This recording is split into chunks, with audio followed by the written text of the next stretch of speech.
நல்ல தகப்பனே, எங்கள் சர்வ வல்லமை உள்ள ஆண்டவரே, இந்த அருமையான நேரத்திற்காக உமக்கு ஸ்தோத்திரம். நாங்கள் கூடி வந்து உம்முடைய சமூகத்தில் உட்காரும்படி நீர் பாராட்டின தயவுக்காய் ஸ்தோத்திரம். காலையிலிருந்து இம்மட்டுமாய் உம்முடைய கிருபை, இரக்கம், தயவு மூடிக்கொண்டிருப்பதற்காக நன்றி ஆண்டவரே. இந்த மாலை வேளையையும் கர்த்தர் நீர் பொறுப்பெடுத்து எங்கள் மத்தியில் உம்முடைய வல்லமையை அனுப்பி உம்முடைய வார்த்தையினால் நிரப்பி திருப்பி நாங்கள் போகும்பொழுது ஆண்டவரே உம்முடைய வசனத்தை பெற்றுக்கொண்டவர்களாக உம்முடைய வருகைக்கு ஆயத்தப்பட்டவர்களாய் திரும்பி போக கர்த்தர் கிருபை தருவீராக. மகிமையுள்ள கரத்தில் எங்களை தாழ்த்துகிறோம். எங்கள் ஆண்டவர் இயேசுவின் நாமத்தில் ஒப்பு கொடுத்து ஜெபிக்கிறோம் எங்கள் ஜீவனுள்ள நல்ல பிதாவே. அல்லேலூயா, அல்லேலூயா. மத்தேயு எழுதின சுவிசேஷம் 24ஆம் அதிகாரத்தில் 3வது வசனத்தில் சீஷர்கள் இயேசுவை பார்த்து ஒரு கேள்வி கேட்கிறார்கள். உம்முடைய வருகைக்கும் உலகத்தின் முடிவுக்கும் அடையாளம் என்ன, எங்களுக்கு சொல்ல வேண்டும் என்றார்கள். இயேசு கிறிஸ்துவினுடைய 2ஆம் வருகை என்பது ஆதியிலேயே முன்குறிக்கப்பட்டது. அதாவது பழைய ஏற்பாட்டு காலத்திலேயே இயேசுவின் 2ஆம் வருகை குறித்து சொல்லப்பட்டிருக்கிறது. இப்போது இந்த கடைசி காலத்தை குறித்து பேசும்பொழுது ஒரு சிலர் சொல்லுகிறார்கள், இதை ஏன் நீங்கள் கடைசி காலத்தை பற்றியெல்லாம் பேசுகிறீங்க? ஒரு பெரிய ஆள் என்னிடத்துல சொன்னார், பேசி கொண்டிருக்கும்பொழுது, இயேசுவின் 1ஆம் வருகையே இன்னும் நிறைய பேருக்கு தெரியாத போது இந்த 2ஆம் வருகையை பற்றின செய்தி அவசியமா அப்படின்னு சொல்லி கேட்டார். எனக்கு ரொம்ப ஆச்சரியமாக இருந்தது. ஏன்னா ஆதியாகமத்தின் புஸ்தகத்தில் 49ஆம் அதிகாரத்தில், அதாவது இயேசு பூமிக்கே வரல, 1ஆம் வருகையே நடக்கலை. அப்போது வசனம் என்ன சொல்லுது அப்படின்னு பார்த்தீங்கன்னா, ஆதியாகமம் 49:1 வாசியுங்கள் பார்ப்போம். 49:1 வாசியுங்கள். யாக்கோபு தன் குமாரரை அழைத்து நீங்கள் கூடி வாருங்கள், கடைசி நாட்களில் உங்களுக்கு நேரிடும் காரியங்களை அறிவிப்பேன். இயேசு கிறிஸ்துவினுடைய 2ஆம் வருகையில் நடக்க போகிற இஸ்ரவேல் கோத்திரத்துக்கு உள்ளதான சம்பவங்களை யாக்கோபு அங்கே பேசுகிறார். அதாவது குதிரையின் மேல் ஏறி இருக்கிறவர் மல்லாக்க விழும்படி தான் கோத்திரத்தை பற்றி சொல்கிறார். அது இயேசு கிறிஸ்து அர்மேகதான் யுத்தத்துக்கு வரதை பற்றின தீர்க்க தரிசனம். சமாதான கர்த்தர் வருமளவும் என்பது இயேசு கிறிஸ்துவினுடைய ஆயிடவர் சாட்சியை குறித்து. இயேசு கிறிஸ்துவின் 1ஆம் வருகையை குறித்தே அப்போது ஏற்படவே இல்லை, இயேசு வரவே இல்லை. அப்போவே 2ஆம் வருகையை பற்றி சொல்லப்பட்டிருக்கிறது.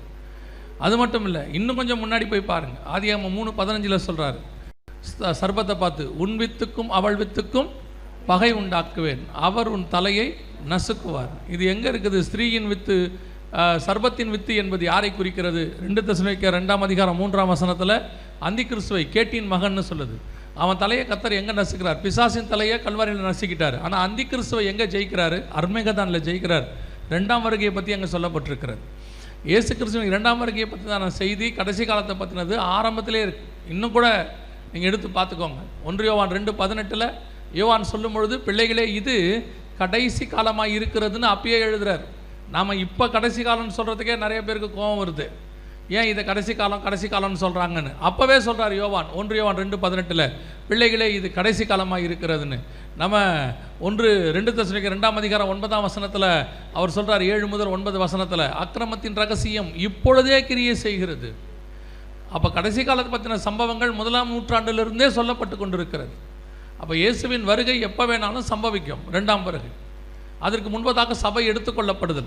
இன்றைக்கி இந்த கடைசி காலத்தில் இயேசு கிறிஸ்துவின் வருகையை பற்றின டைம் லைன் நிறைய பேருக்கு இப்போ என்ன பிரச்சனை அப்படின்னா, இந்த மாதம் வருகை வருதுன்னு கொஞ்சம் பேர் சொல்லி வச்சுருக்கிறாங்க. இன்னொரு ஒரு வாரத்தில் தெரிஞ்சிடும், எல்லா விஷயமும் எல்லாம் தெரிஞ்சிடும். இப்போ இன்னொரு 1 வீக்கில் தெரிஞ்சு போயிடும்.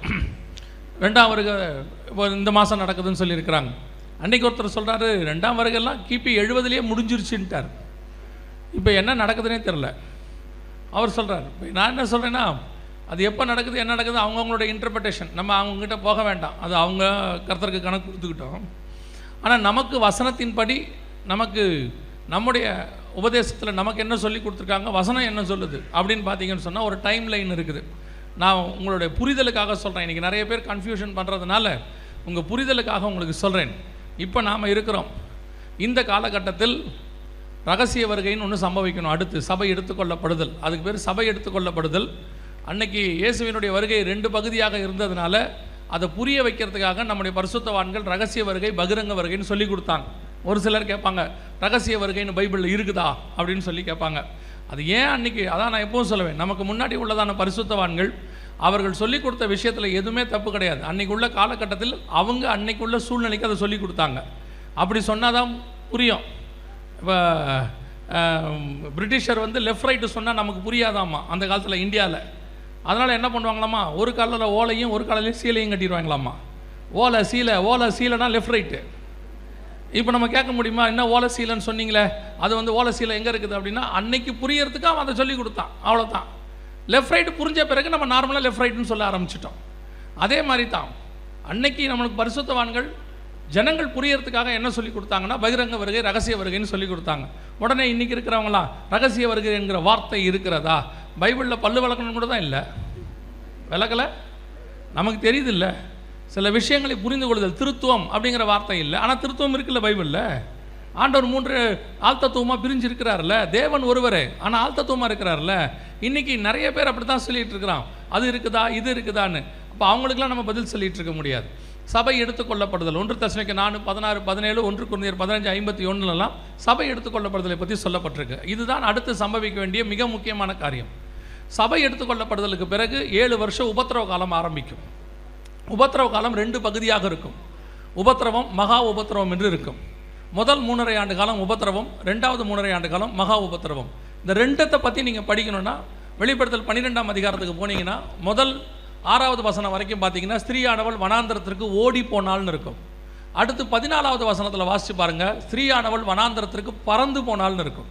ஓடி போனால் அப்படின்னு பார்த்தா 1260 நாள் அளவும்னு இருக்கும், 3.5 வருஷம். பறந்து போனாலுக்கு என்ன சொல்லியிருக்கோம், ஒரு காலமும் காலங்களும் அரை காலம்னு இருக்கும், அது ஒரு 3.5 வருஷம். 7 வருஷத்தை பற்றி அங்கே இருக்கும். உபத்திரவம், மகா உபத்திரவம் ரெண்டும் அங்கே சொல்லப்பட்டிருக்கு. இந்த மகா உபத்திரவ காலம் தான் அந்தி கிறிஸ்துவின் ஆட்சி நம்ம சொல்கிறோம், 7 வருஷத்தை. அது முடியும் போது இயேசு கிறிஸ்துவின் பகிரங்க வருகை. சகரியா 14 படி அவர் ஒலிவ மலையின் மேல் வந்து இறங்குவார். இதைத்தான் அப்போஸ்தலர் நடபடிகள் 1ஆம் அதிகாரத்தில் அந்த தூதர்கள் சீஷர்களை பார்த்து சொல்கிறாங்க, நீங்கள் பார்க்கும்படி இயேசுவானவர் எப்படி ஏறி போனாரோ அப்படியே இறங்கி வருவார். அப்போ பார்த்தீங்கன்னா அவங்க எங்கே இருந்தாங்கன்னா ஒலிவ மலையில் இருந்தாங்கன்னு வசனம் சொல்லுது. அதான் சகரியா 14 சொல்லப்பட்ட தீர்க்க தரிசனம். இயேசு ஒலிவ மலையின் மேல் இருந்து இறங்குவார், ஒலிவ மலை 2ஆக பிளக்கும். அங்கிருந்து அடுத்து நேராக அர்மேகதான் யுத்தம், 16ஆம் அதிகாரம் 16ஆம் வசனம் வெளிப்படுத்தின விசேஷத்தில் இருக்குது. அர்மேகதான் யுத்தத்தின் முடிவில் தீர்க்கதரிசியும் அப்புறம் அந்தி கிறிஸ்துவும் அக்கினியும் கந்தகம் எரிகிற கடலிலே தள்ளப்பட்டார்கள். 19ஆம் அதிகாரம் வெளிப்படுத்தின விசேஷத்தில் இருக்குது. அது முடிஞ்ச உடனே 1000 வருட அரசாட்சி இந்த பூமியில் தான் நடக்கும். கொஞ்சம் பேர் 1000 வருஷ அரசாட்சி இங்கே நடக்காது, வானத்தில் நடக்குங்கிறாங்க. கொஞ்சம் பேர் 1000 வருஷ அரசாட்சி 1914 ஆரம்பிச்சிருச்சு, இப்போ நாமெல்லாம் 1000 வருஷ அரசாட்சிக்கு செலெக்ஷன் கமிட்டியில் இருக்கிறோம், இப்போ நம்மளை செலக்ட் பண்ணி அங்கே அனுப்பிக்கிட்டு இருக்கிறாங்க அப்படின்னு ஒரு குரூப் சொல்லிகிட்டு இருக்குது. 1000 வருஷ அரசாட்சி எப்போ வரும்னு பைபிள் தெளிவாக சொல்லுது, அர்மேகதான் யுத்தத்திற்கு பிறகு வரும். 1000 வருஷ அரசாட்சியின் முடிவில் அந்தி கிறிஸ்துவ பிசாசானவன் கொஞ்ச காலம் கட்டவிழ்க்கப்பட வேண்டும். அதற்கு பிறகு மாக்கோகு யுத்தம்னு ஒரு யுத்தம் இருக்குது. இதெல்லாம் 20ஆம் அதிகாரம் வெளிப்படுத்தின விசேஷத்தில் இருக்குது. அதற்கு பிறகு வெள்ளை சிங்காசன நியாய தீர்ப்பு, அப்போ தான் நியாய தீர்ப்பு வரும். அதுக்கப்புறம் தான் நியாய தீர்ப்பில் தான் 4 வகையாக இருக்குது. புதிய எருசலேம், புதிய வானம், புதிய பூமி, பரலோகத்தில், இப்படி 4 வகையான நியாய தீர்ப்பு இருக்கிறது. இதுதான் டைம் லைன் நமக்கு சொல்லப்பட்டிருக்கிறது. அந்த நியாய தீர்ப்பு வருகிற வரைக்கும் 1000 வருஷ அரசாட்சி மாக்கோகு யுத்தம் வரைக்கும் எல்லாம் இந்த பூமியில் தான் நடக்கும். இந்த பூமி இன்றைக்கி அழியும், நாளைக்கு அழியும், இப்போ காணாமல் போயிடும், அதெல்லாம் கிடையவே கிடையாது. இந்த பூமியானது இன்றைக்கி ரகசிய வருகை நடந்து சபை எடுத்துக்கொள்ளப்பட்ட பிறகு இன்னிலிருந்து குறைஞ்சபட்சம் 1007 வருஷத்துக்கு இருக்கும். என்ன 1007 வருஷம்னா 7 வருஷம் உபத்திரவ காலம், 1000 வருஷ அரசாட்சி ரெண்டும் இங்கே தான் நடக்கும்.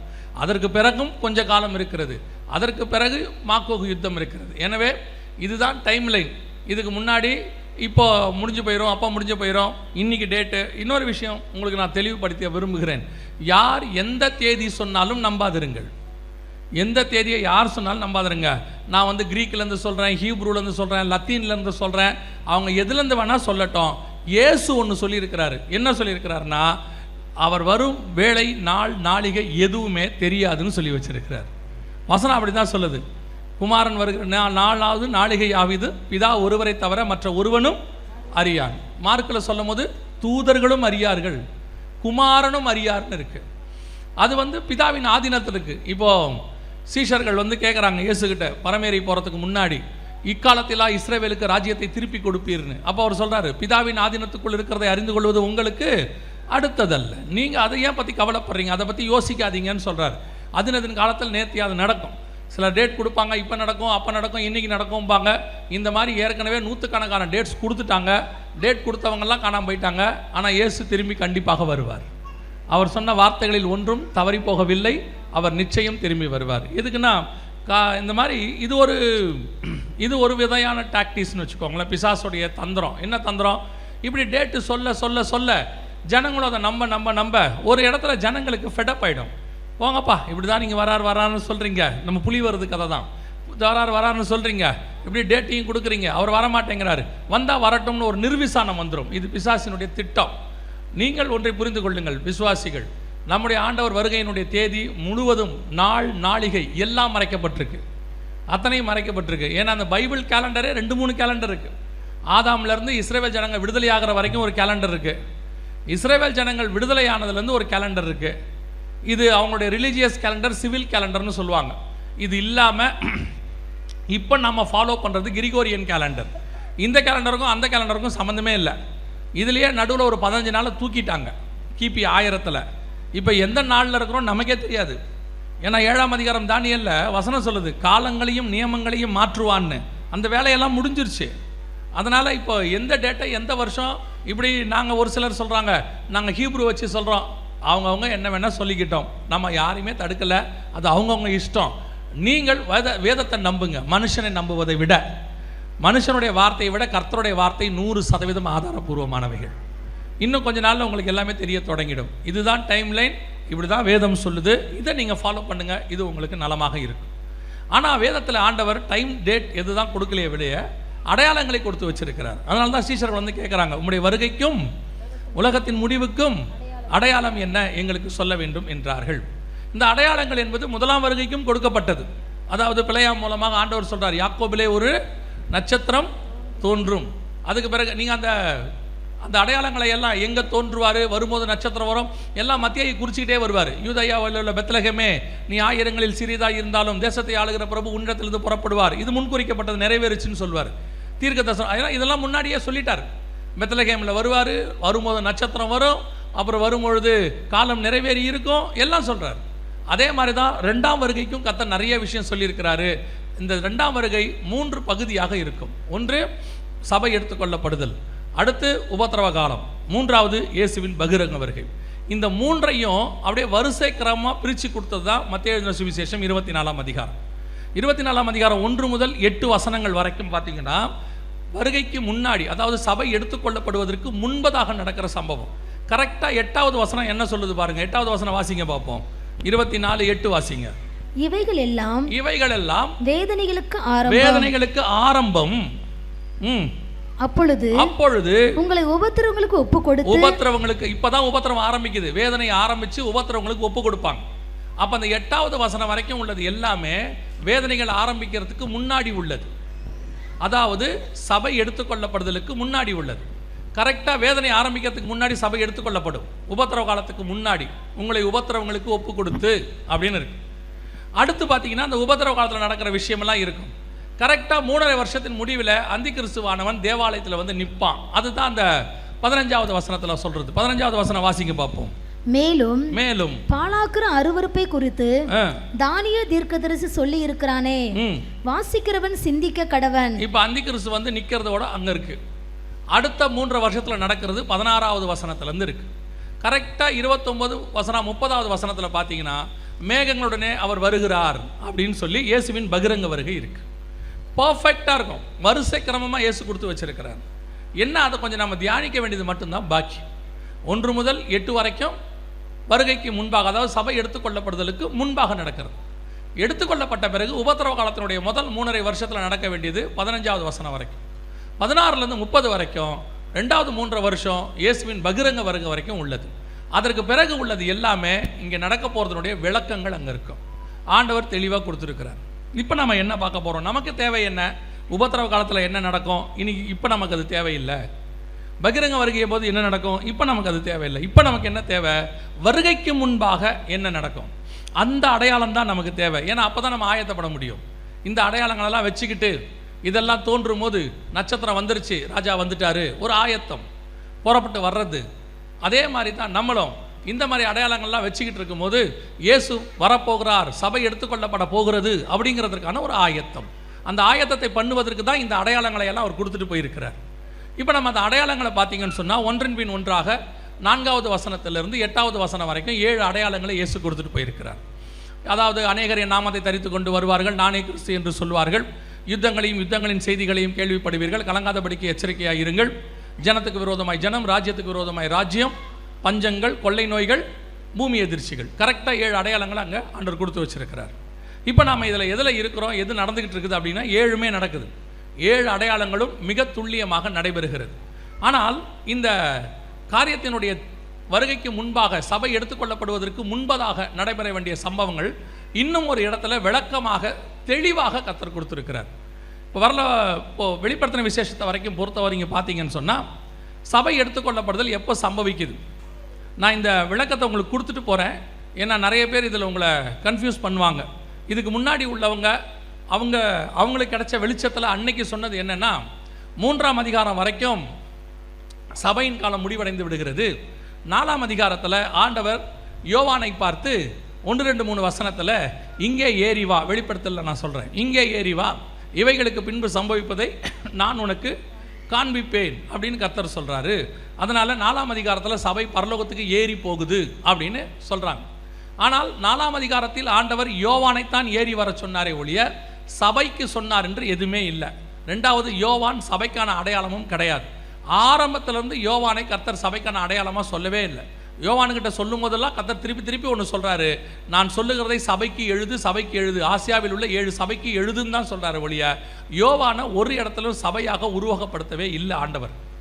நீங்கள் முடியும் போது கூட பாருங்கள், 22ஆம் அதிகாரம் வெளிப்படுத்துகிற விசேஷத்தில் 17வது வசனத்தில் நீங்கள் பாருங்கள், ஆவியும் மனவாட்டியும் வா என்பார்களாக, அடுத்து கேட்கிறவனும் வா என்பாராங்க. யார் கேட்டது? யோவான் தான் கேட்குறார். அவர் தான் அதை எழுதுறாரு, கீழே அவர் எழுதுறார், யோவானும் சொல்கிறார். அதை எதுக்கு சொல்கிறேன்? யோவான் சபைக்கான அடையாளம் இல்லை. இங்கே ஏறிவான்னு இயேசு சொன்னது யோவானைத்தானே ஒழிய சபையை சொல்லவில்லை. சரி, அதுக்கப்புறம் சபை அங்கே இருக்கிறதுக்கான ஏதாவது அடையாளம் இருக்குதா? 4ஆம் அதிகாரத்தில் 5ஆம் அதிகாரத்தில் இருக்குதான்னு பார்த்தீங்களா? இல்லை. அங்கே என்னென்னலாம் இருக்குது அப்படிங்கிறத 4, 5ஆம் அதிகாரத்தில் இருக்குது. சிங்காசனம் இருக்குது, அது மேலே ஆண்டவர் உட்காந்துருக்கிறாரு, சுற்றி வானவேல் இருக்குது, 7 ஆவிகள் இருக்குது, 4 ஜீவன்கள் இருக்குது, 24 மூப்பர்கள் இருக்கிறாங்க. இவ்வளோ தான் இருக்குது. கண்ணாடி கடல் இருக்குது. மற்றபடி வேறு எதுவும் அங்கே இருக்கிற மாதிரி இல்லை. 5ஆம் அதிகாரத்தில் இந்த 24 மூப்பர் ஒரு வார்த்தையை சொல்கிறாங்க, உம்முடைய ரத்தத்தினாலே எங்களை மீட்டு கொண்டீரே அப்படின்னு சொல்கிறாங்க. அது சொல்கிறது 24 மூப்பர், அது சபை இல்லை. இப்போ நிறைய பேர் என்ன நினச்சிக்கிறாங்கன்னா, அந்த 24 மூப்பர் தான் சபை. அந்த 24 மூப்பருக்கு அவங்க கொடுக்குற விளக்கம் என்னென்னா, இஸ்ரவேல் கோத்திரத்தில் 12 பேர், அப்போஸ்தலர்கள் 12 பேருன்னு சொல்கிறாங்க. அப்போஸ்தலர்கள் 12 பேராக இருந்தால் யோவான் எப்படி அங்கே நிற்பார்? அவரே சொல்லியிருப்பாரே, அப்போஸ்தலர்கள் 12 பேருன்னு சொல்லியிருப்பாரே. சரி, அது கூட வேண்டாம். இஸ்ரவேலர்கள் 12 பேராக இருக்குமானால், கோத்திர தலைவர்களாக இருப்பார்களானால், அவங்க எப்படி அந்த வார்த்தையை சொல்லுவாங்க? உம்முடைய ரத்தத்தினால் எங்களை மீட்டு கொண்டீரேன்னு எப்படி சொல்லுவாங்க? ஏன்னா இயேசு கிறிஸ்துவுக்கு அப்புறம் வந்தால் தான் ரத்தத்தினால் மீட்டு கொண்டவர்கள். இயேசு கிறிஸ்துவுக்கு முன்னாடி உள்ள யாரையும் ரத்தத்தால் மீட்டு கொண்டவர்கள்னு சொல்ல முடியாது. அப்போ அந்த 24 மூப்பர்கள் வேற, அது சபை கிடையாது. அப்போ சபை எங்கே தான் இருக்குது? பரலோகத்தில் எந்த இடத்துல சபைக்குள்ளே நுழையுதுன்னு பார்த்தீங்கன்னா, 4ஆம் அதிகாரத்திலையும் 5ஆம் அதிகாரத்திலையும் இல்லாத ஒரு கூட்டம் 7ஆம் அதிகாரத்தில் சிங்காசனத்துக்கு பக்கத்தில் நிற்கிறதாக வசனம் சொல்லுது. 7ஆம் அதிகாரம் 9ஆம் வசனத்தில் நீங்கள் வாசிக்கும் போது, இவைகளுக்கு பின்பு நான் பார்த்தபோது சகல கோத்திரத்திலிருந்தும் ஜாதிகளிலிருந்தும் பாஷைக்காரர்களிருந்தும் மீட்கப்பட்டதும் ஒருவரும் எண்ணக்கூடாததும் ஆகிய திரளான கூட்டமாகிய ஜனங்கள் வெள்ளை அங்கிகளை தரித்து கொண்டு தங்கள் கைகளிலே குருத்தோலைகளை பிடித்து கொண்டு சிங்காசனத்திற்கு முன்பாகவும் ஆட்டுக்குட்டியானவருக்கு முன்பாகவும் நிற்க கண்டேன்னு இருக்கு. இவங்க எங்கேருந்து வந்தாங்கன்னு யாருக்குமே தெரியாது. தீர்க்கதரிசி சொல்கிறாரு, எனக்கு தெரியாதுன்னு சொல்கிறாரு. அதுதான் ரகசிய வருகையில் வந்த கூட்டம். சபை எடுத்துக்கொள்ளப்படுதலேருந்து வந்தவங்க. அதான் கண்மலையின் வெடிப்புகளிலும் சிகரங்களின் மறைவிடங்களிலும் தங்கியிருக்கிற என் புறாவே உன் முகரூபத்தை காண்பி. இவங்கெல்லாம் மறைவாக கர்த்தருடைய மறைவுக்குள்ளே வச்சிருந்தவர். இவங்களை ஆண்டவர் கொண்டு வந்து பரலோகத்தில் வைக்கிறார். அதனால தான் கேட்குறாங்க, இவர்கள்லாம் யார், எங்கிருந்து வந்தாங்க? திருப்பி வசனம் சொல்லுது, ஆட்டுக்குட்டியின் ரத்தத்தினாலே தங்கள் வஸ்திரங்களை தோய்த்து வெளுத்தவர்கள்னு இருக்கு. இதுக்கு முன்னாடி அதே இடத்த, அதே சிங்காசனத்தை யோவான் 4ஆம் அதிகாரத்தில் பார்க்குறாரு, இந்த கூட்டம் இல்லை. 5ஆம் அதிகாரத்தில் பார்க்குறாரு, இந்த கூட்டம் இல்லை. 4ஆம் அதிகாரத்தில் சிங்காசனத்தில் உட்கார்ந்துருக்கிறாரு, வானவில் சுற்றி இருக்குது, இந்த கூட்டம் இருக்கிறதாக காணப்படவில்லை. ஆனால் 5ஆம் அதிகாரத்தில் கையில் முத்திரையின் புஸ்தகத்தோடு ஒருத்தர் உட்கார்ந்துருக்கிறாரு, ஆட்டுக்குட்டியானவர் போய் வாங்குறாரு, ஆனால் இந்த கூட்டம் அங்கே இல்லை. ஆனால் 7ஆம் அதிகாரத்தில் இதே கூட்டம் சிங்காசனத்துக்கு பக்கத்தில் நிற்குது. அப்படின்னா இந்த கூட்டம் 6ஆம் அதிகாரத்திலிருந்து வந்த கூட்டமாகத்தான் இருக்கணும். ஏன்னா 5ஆம் அதிகாரம் வரைக்கும் அவங்க இல்லை, பரலோகத்தில் காணப்படலை. தெளிவாக இருக்குது வசனம். இன்றைக்கி நிறைய பேர் அன்னைக்கு உள்ள பரிசுத்தவான்கள் அவர்கள் கிடைச்ச வெளிச்சத்தில் அதை சொன்னாங்க, யாரும் இப்போ குற்றப்படுத்தலை. ஆனால் இன்னும் காலம் ஆக ஆக கர்த்தர் அதை விரிவாக்குகிறார். அந்த காலம் வரும்போது தான் முத்திரைகளை உடைக்கிறார். அந்த காலம் வரும்போது அந்த தீர்க்க தரிசனத்தினுடைய முழு காரியம் வெளிப்படுகிறது. இப்போ இயேசு வரத்துக்கு முன்னாடி யோவான் ஸ்நானகனையே போய் கேட்குறாங்க, நீர் தான் மேசியாவான்னு கேட்குறாங்க. ஏன்னா அவரை பார்க்கும்போது அவர் நடக்கிற சம்பவங்கள், அவருக்கு காரியங்கள்லாம் பார்க்கும்பொழுது ஒருவேளை இவர் மேசியாவாக இருப்பார்னு ஜனங்க போயிட்டாங்க. அப்போ அவர் சொல்கிறாரு, இல்லை இல்லை நான் இல்லை, எனக்கு பின் ஒருவர் வருகிறார். இப்போ இயேசு வந்துட்டார். இயேசுகிட்டையும் போய் கேட்குறாங்க, நீர் மேசியாவானால் எங்களுக்கு சொல்லும்னு சொல்கிறாங்க. அதே மாதிரி தான் ஒரு காலகட்டம் வரைக்கும் தீர்க்க தரிசனங்கள் மூடப்பட்டிருக்கும் போது நம்ம யூகத்தில் நிறைய செஞ்சிடறோம். அது வெளிப்படும் போது அது வேறு விதமாக இருக்கும் போது தான் உண்மை வரும், முழு உண்மை வரும். சபை 7ஆம் அதிகாரம் 9ஆம் வசனத்தில் தான் பரலோகத்தில் இருக்குது. அதுக்கு முன்னாடி நடக்க வேண்டிய சம்பவங்கள் எல்லாம் 6ஆம் அதிகாரத்தில் இருக்குது. அந்த 6ஆம் அதிகாரத்தில் சொல்லப்பட்டிருக்கிற 6 முத்திரைகளும் 7 காரியங்கள் இருக்கும். அந்த 6 முத்திரைகளில் அதே 7 காரியங்களை பார்த்தீங்கன்னு சொன்னால் மத்திய 24 4ஆம் அதிகாரத்து 4ஆம் வசனத்திலிருந்து 8ஆம் வசனம் வரைக்கும் ஆண்டவர் சொன்னதில் இருக்கும். அங்கே சொன்ன அடையாளமும் 6ஆம் அதிகாரத்தில் சொல்லியிருக்கிற அடையாளமும் துல்லியமாக இருக்கும். முதல்ல என் நாமத்தை தரித்து கொண்டு அநேகர் வருவார்கள், வெள்ளை குதிரையில் ஏறி ஒருத்தன் வருவான்னு இருக்குது. 19ஆம் அதிகாரத்தில் இயேசு தான் வெள்ளை குதிரையில் வர்றவர், அவரை மாதிரியே ஒருத்தன் இங்கே புறப்பட்டு வரான். அநேகர் என் நாமத்தை தரித்து கொண்டு வருவார்கள்னு இருக்குது. முதல் அடையாளம் அங்கே நிறைவேறும். இப்படி ஒவ்வொன்றுமா அதில் சொல்லப்பட்டிருக்கிறது. எதுக்காக இதில் உங்களுக்கு இவ்வளோ விளக்கமாக சொல்கிறேன்? இதன் மூலமாக இந்த சபையில் இப்போ சொல்கிறதன் மூலமாக, ஏன்னா ரெக்கார்டிங் போயிட்டு இருக்குது, இதன் மூலமாக ஒரு கூட்டத்துக்கு நாம் தெளிவுபடுத்த விரும்புகிறோம். இங்கே உங்களுக்கு மட்டும் இல்லை, இன்னும் ஒரு கூட்டத்துக்கும். ஏன்னா நிறைய பேர் கன்ஃபியூஷன், இப்படி அப்படி சொல்கிறாங்க, இப்படி சொல்கிறாங்க. வசனம் தெளிவாக தான் இருக்குது. ஆண்டவர் நம்மளை குழப்பத்தின் ஆண்டவரே கிடையாது, தெளிவின் ஆண்டவர். அவர் தெளிந்த புத்தி உள்ளவர்களாக இருங்கன்னு தான் நமக்கு சொன்னார். பரிசுத்த ஆவியானவர் வரும்போது நமக்கு தெளிவாக தான் போதிக்கிறார். அவர் நம்மளை குழப்பத்தில் விடணும்னு விரும்புறதே இல்லை. யோசிச்சு பாருங்க, சர்வ வல்லமை ஞானம் உள்ள தேவன் நமக்கு புரிகிற மாதிரி பைபிள் எழுதி கொடுத்துருக்கிறார். இன்னைக்கு ஒரு டாக்டர் போய் பிரிஸ்கிரிப்ஷனை எழுத சொல்லுங்க, நமக்கு புரியாத மாதிரி எழுதுறாரு. அதில் ஒன்றுமே நமக்கு புரிய மாட்டேங்குது. அது ஃபார்மசிக்காரனுக்கு மட்டும் புரியுது. அவங்க 2 பேருக்கு தெரிஞ்ச லாங்குவேஜ் அது. அவர் எழுதி கொடுத்துட்றாரு, நம்ம போய் கொடுக்குறோம். அப்புறம் அவர் எடுத்து கொடுக்குறாரு டோலோ 650. டோலோ 650 நமக்கு புரியாதபடி எழுதுறாங்க. அந்த அளவுக்கு ஒரு டாக்டர் எழுதுறாங்க. ஆனால் தேவன் சர்வ வல்லமை உள்ள ஞானம் உள்ள தேவன் இன்னைக்கு உள்ள நமக்கு புரியும்படி ஒரு வேதத்தை எழுதி கொடுத்துருக்கிறாருன்னா அவருடைய ஞானம் எப்பேற்பட்டது பாருங்க. அதனால தேவன் ஒரு நாளும் நம்மளை குழப்பத்தில் ஆழ்த்தவே மாட்டார். அதுவும் நம்ம குழம்பிடக்கூடாதுன்றதுக்கு தான் பரிசுத்த ஆவியானவரையே நமக்கு கொடுத்துருக்கிறார். அவர் வந்து சகல சத்தியத்துக்குள்ளும் நம்மை நடத்துவார், வரும் காரியங்களை குறித்து போதிப்பார். இப்போ நம்ம 24ஆம் அதிகாரத்தில் உள்ள அடையாளங்களையும் 6ஆம் அதிகாரத்தில் சொல்லப்பட்டிருக்கிறதான சம்பவங்களையும் கம்பேர் பண்ணி பார்த்தீங்கன்னா மிக தெளிவாக இருக்கும். இப்போ நம்ம எந்த இடத்துல இருக்கிறோம் அப்படின்னு கேட்டிங்கன்னா, ஏற்கனவே இதில் 1ஆம் முத்திரை 2ஆம் முத்திரை காரியங்கள்லாம் நிறையா பேசி இருக்கிறோம். என்ன காரணம் அப்படின்னு கேட்டிங்கன்னு சொன்னால், நம்ம சபைக்கு வரும்போதே நம்ம சொல்லியிருக்கிறோம், கொரோனாவுக்கு முன்னாடியே இந்த 2வது முத்திரையை பற்றினதான ஒரு சில காரியங்களை, கொள்ளை நோய்களை குறித்து நாம் பேசியிருக்கிறோம். இயேசு சொல்லியிருக்கிறார் மத்திய 24 கொள்ளை நோய்கள் வரும் அப்படின்னு சொன்னார். இந்த கொள்ளை நோய்கள் வருகிறதை பற்றி 2018 ஒரு வீடியோ WHO வெளியிட்டாங்க, உலக சுகாதார மையம். இந்த வீடியோவை நீங்கள் பார்த்துருப்பீங்கன்னு நான் நினைக்கிறேன், ஒருவேளை மறந்துருப்பீங்களான்னு தெரியாது. இந்த வீடியோவை பாருங்கள். இதுவரை கண்டிராத மிகப்பெரிய அளவில் உயிரிழப்பை ஏற்படுத்தக்கூடிய நோய் ஒன்று பரவ உள்ளதாக உலக சுகாதார நிறுவனம் எச்சரிக்கை விடுத்துள்ளது. ஜெனீவாவில் தலைமையிடமாக கொண்டு இயங்கும் உலக சுகாதார நிறுவனமானது மூத்த ஆராய்ச்சியாளர்களுடன் அவசர ஆலோசனை நடத்தியது. அதில் ஒட்டுமொத்த உலக மக்களின் சுகாதாரத்துக்கு அவசர நிலை ஏற்படும் அளவு புதிய நோய் பரவ இருப்பதாகவும், இதுவரை கண்டிராத அளவுக்கு உயிர் சேதங்களை அந்த நோய் ஏற்படுத்தும் என்றும் எச்சரிக்கை விடுக்கப்பட்டது. இது தொடர்பான ஆராய்ச்சியில் ஈடுபடுமாறு ஆராய்ச்சியாளர்களுக்கு வலியுறுத்தப்பட்டது. இந்த நோய்க்கு டிசீஸ் எக்ஸ் என்று பெயரிடப்பட்டுள்ளது. இதை பற்றி உங்களுக்கு தெரியுமா? எந்த நோய் பற்றி பேசுகிறாங்கன்னு தெரியுமா? தெரியாது. கொரோனாவை பற்றி 2018 WHO வெளியிட்ட வீடியோ, உலக சுகாதார மையம் வெளியிட்ட வீடியோ. 2018 ஒரு நோய் வரப்போது, உலகம் முழுக்க மிகப்பெரிய பாதிப்பை ஏற்படுத்த போது, அதனால் மிகப்பெரிய உயிர் சேதம் வரும், இதுவரைக்கும் உலகம் கண்டிராத அளவுக்கு உயிர் சேதம் வரும் அப்படின்னு எழுதியிருந்தாங்க. இந்த ஒரு வீடியோவை மட்டும் எடுத்துக்கிட்டு இந்த மாதிரி ஒரு கொள்ளை நோய் வரும்னு சொல்லியிருக்கிறாங்க. கடைசி காலத்தில் இயேசு இந்த மாதிரி கொள்ளை நோய் வரும் என்று சொல்லி இருக்கிறார் அப்படின்னு சொன்னோம். ஒரு சிலர் என்ன சொன்னாங்கன்னா, இந்த மாதிரி நோய் 1920s இருக்குது, 1820s இருக்குது, 1720s இருக்குது, இது என்ன புதுசாக நீங்கள் சொல்கிறீங்க 2020 வரது மட்டும் இந்த நோயின்னு. வசனம் தெளிவாக இருக்குது. கடைசி காலத்தில் இப்படி ஒரு நோய் வரும்.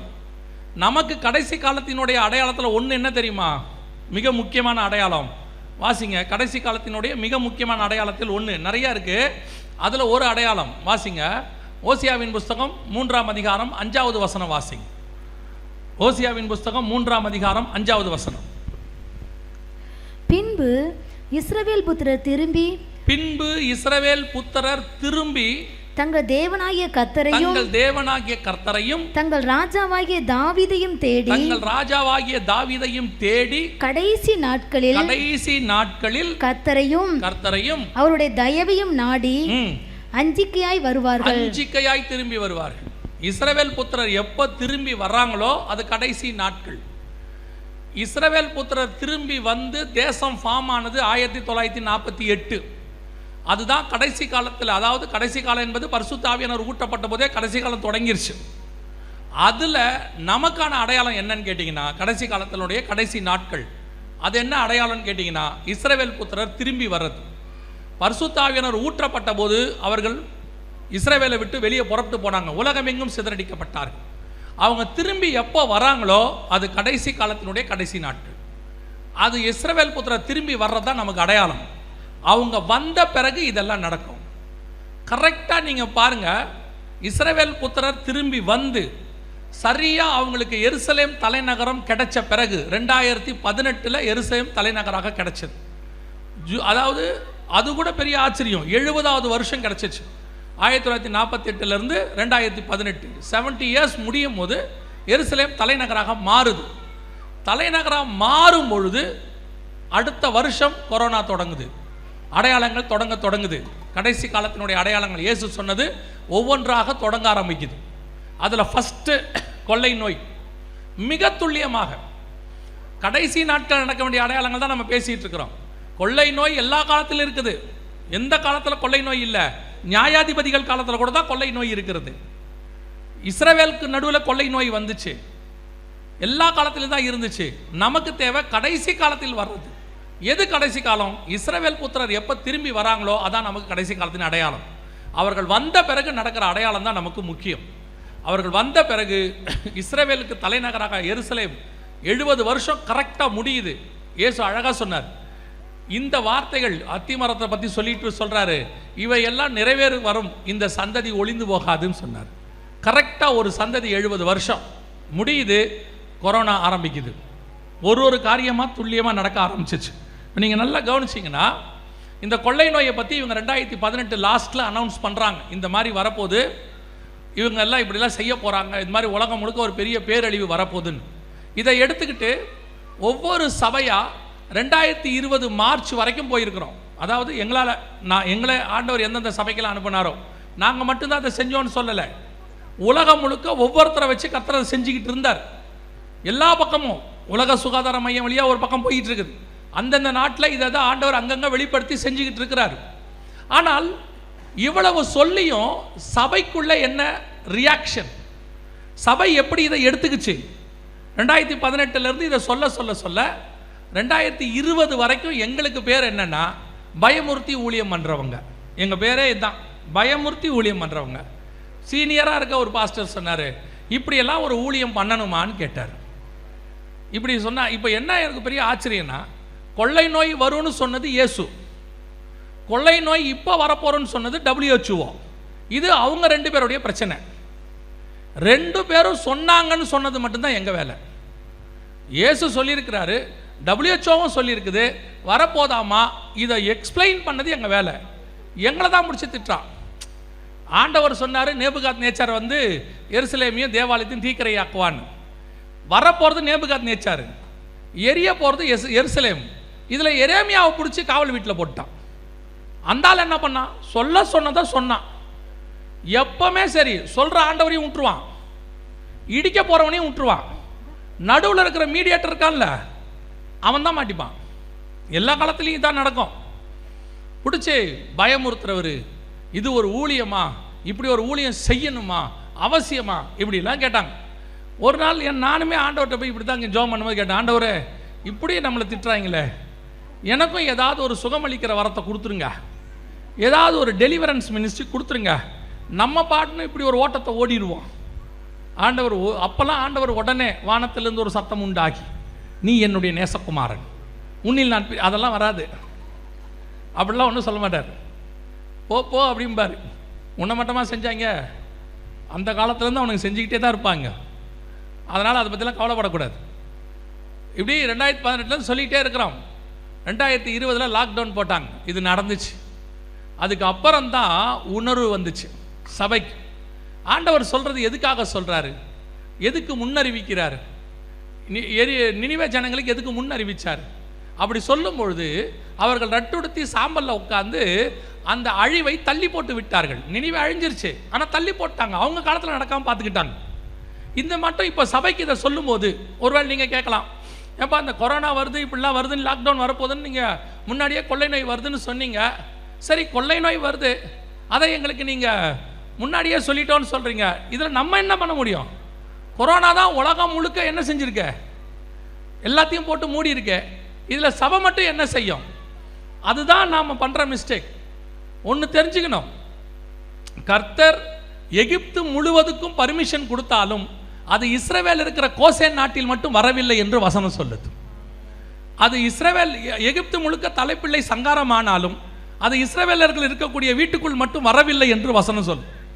எப்பவுமே தேவ ஜனங்களுக்கும் உலகத்துக்கும் கர்த்தர் ஒரு வித்தியாசத்தை உண்டாக்குவார். அந்த வித்தியாசத்தை உண்டாக்கினாதான் நாம தேவ ஜனம். யோசிச்சு பாருங்க, இஸ்ரவேல் முழுக்க பஞ்சம், ஆனால் எலியா இருந்த வீட்டுக்குள் மட்டும் அது வரல. அப்படி இருந்தாதான் அது எலியா. அதே மாதிரி தான் ஒரு வேளை இப்போ இந்த கொரோனாவுக்கு முன்னாடி இந்த மாதிரி எச்சரிப்பு கிடைக்கும் போது சபை ஆயத்தப்பட்டிருக்குமானால் என்ன ஆயத்தப்பட்டிருக்கணும்?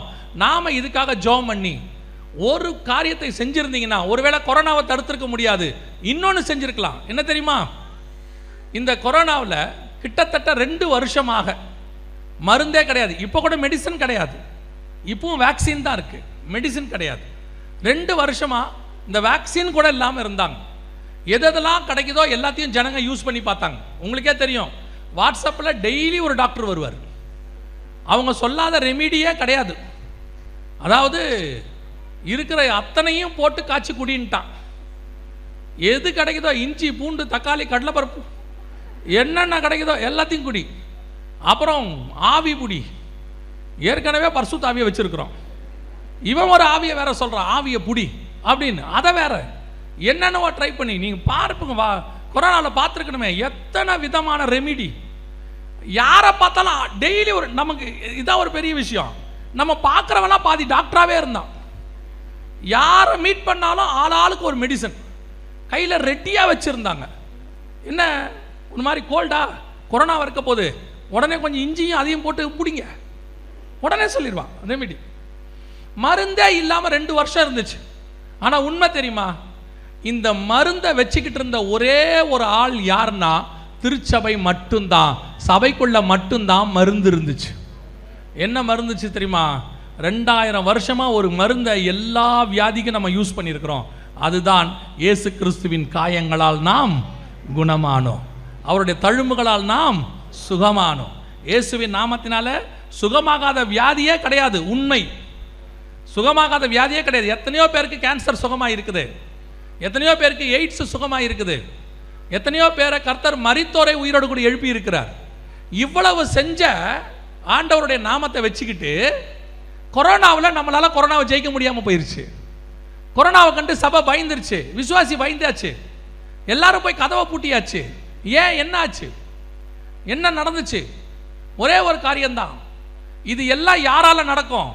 தழும்புகளால் குணமாகும், காயங்களால் குணமாகும். இதெல்லாம் யாரால நடக்கும்? விசுவாசிக்கிறவர்களால் நடக்கும். அப்படிதான் ஆண்டவர் சொன்னார், விசுவாசிக்கிறவர்களால் நடக்கிற அடையாளங்கள் அவன. அப்ப இது நடக்காம போனதுக்கு யார் காரணம்? விசுவாசி தான் காரணம். பேர் தான் விசுவாசி. இதுல ஊழியக்காரன் விசுவாசி எல்லாம் அடக்கம். ஒருத்தருக்கும் அதான் வசனம் சொல்லுது, மனுஷகுமாரன் வரும்போது விசுவாசத்தை காண்பாரோன்றதுக்கு அடையாளம் கொரோனாவில் கதவை சாத்தினது. எல்லாம் சாத்தியாச்சு. ஒருத்தரும் ஜோம், அதாவது நீங்க இறங்கி கொரோனா வார்டுக்குள்ள போங்கன்னு சொல்லல, கொரோனா மேல பயம் இல்லாம இருங்க. நீங்க பாருங்களேன், ஃபோன் பண்ணி வீட்டுக்கு வரேன்னா கூட விசுவாசி வேணான்றுச்சு பாஸ்டர்.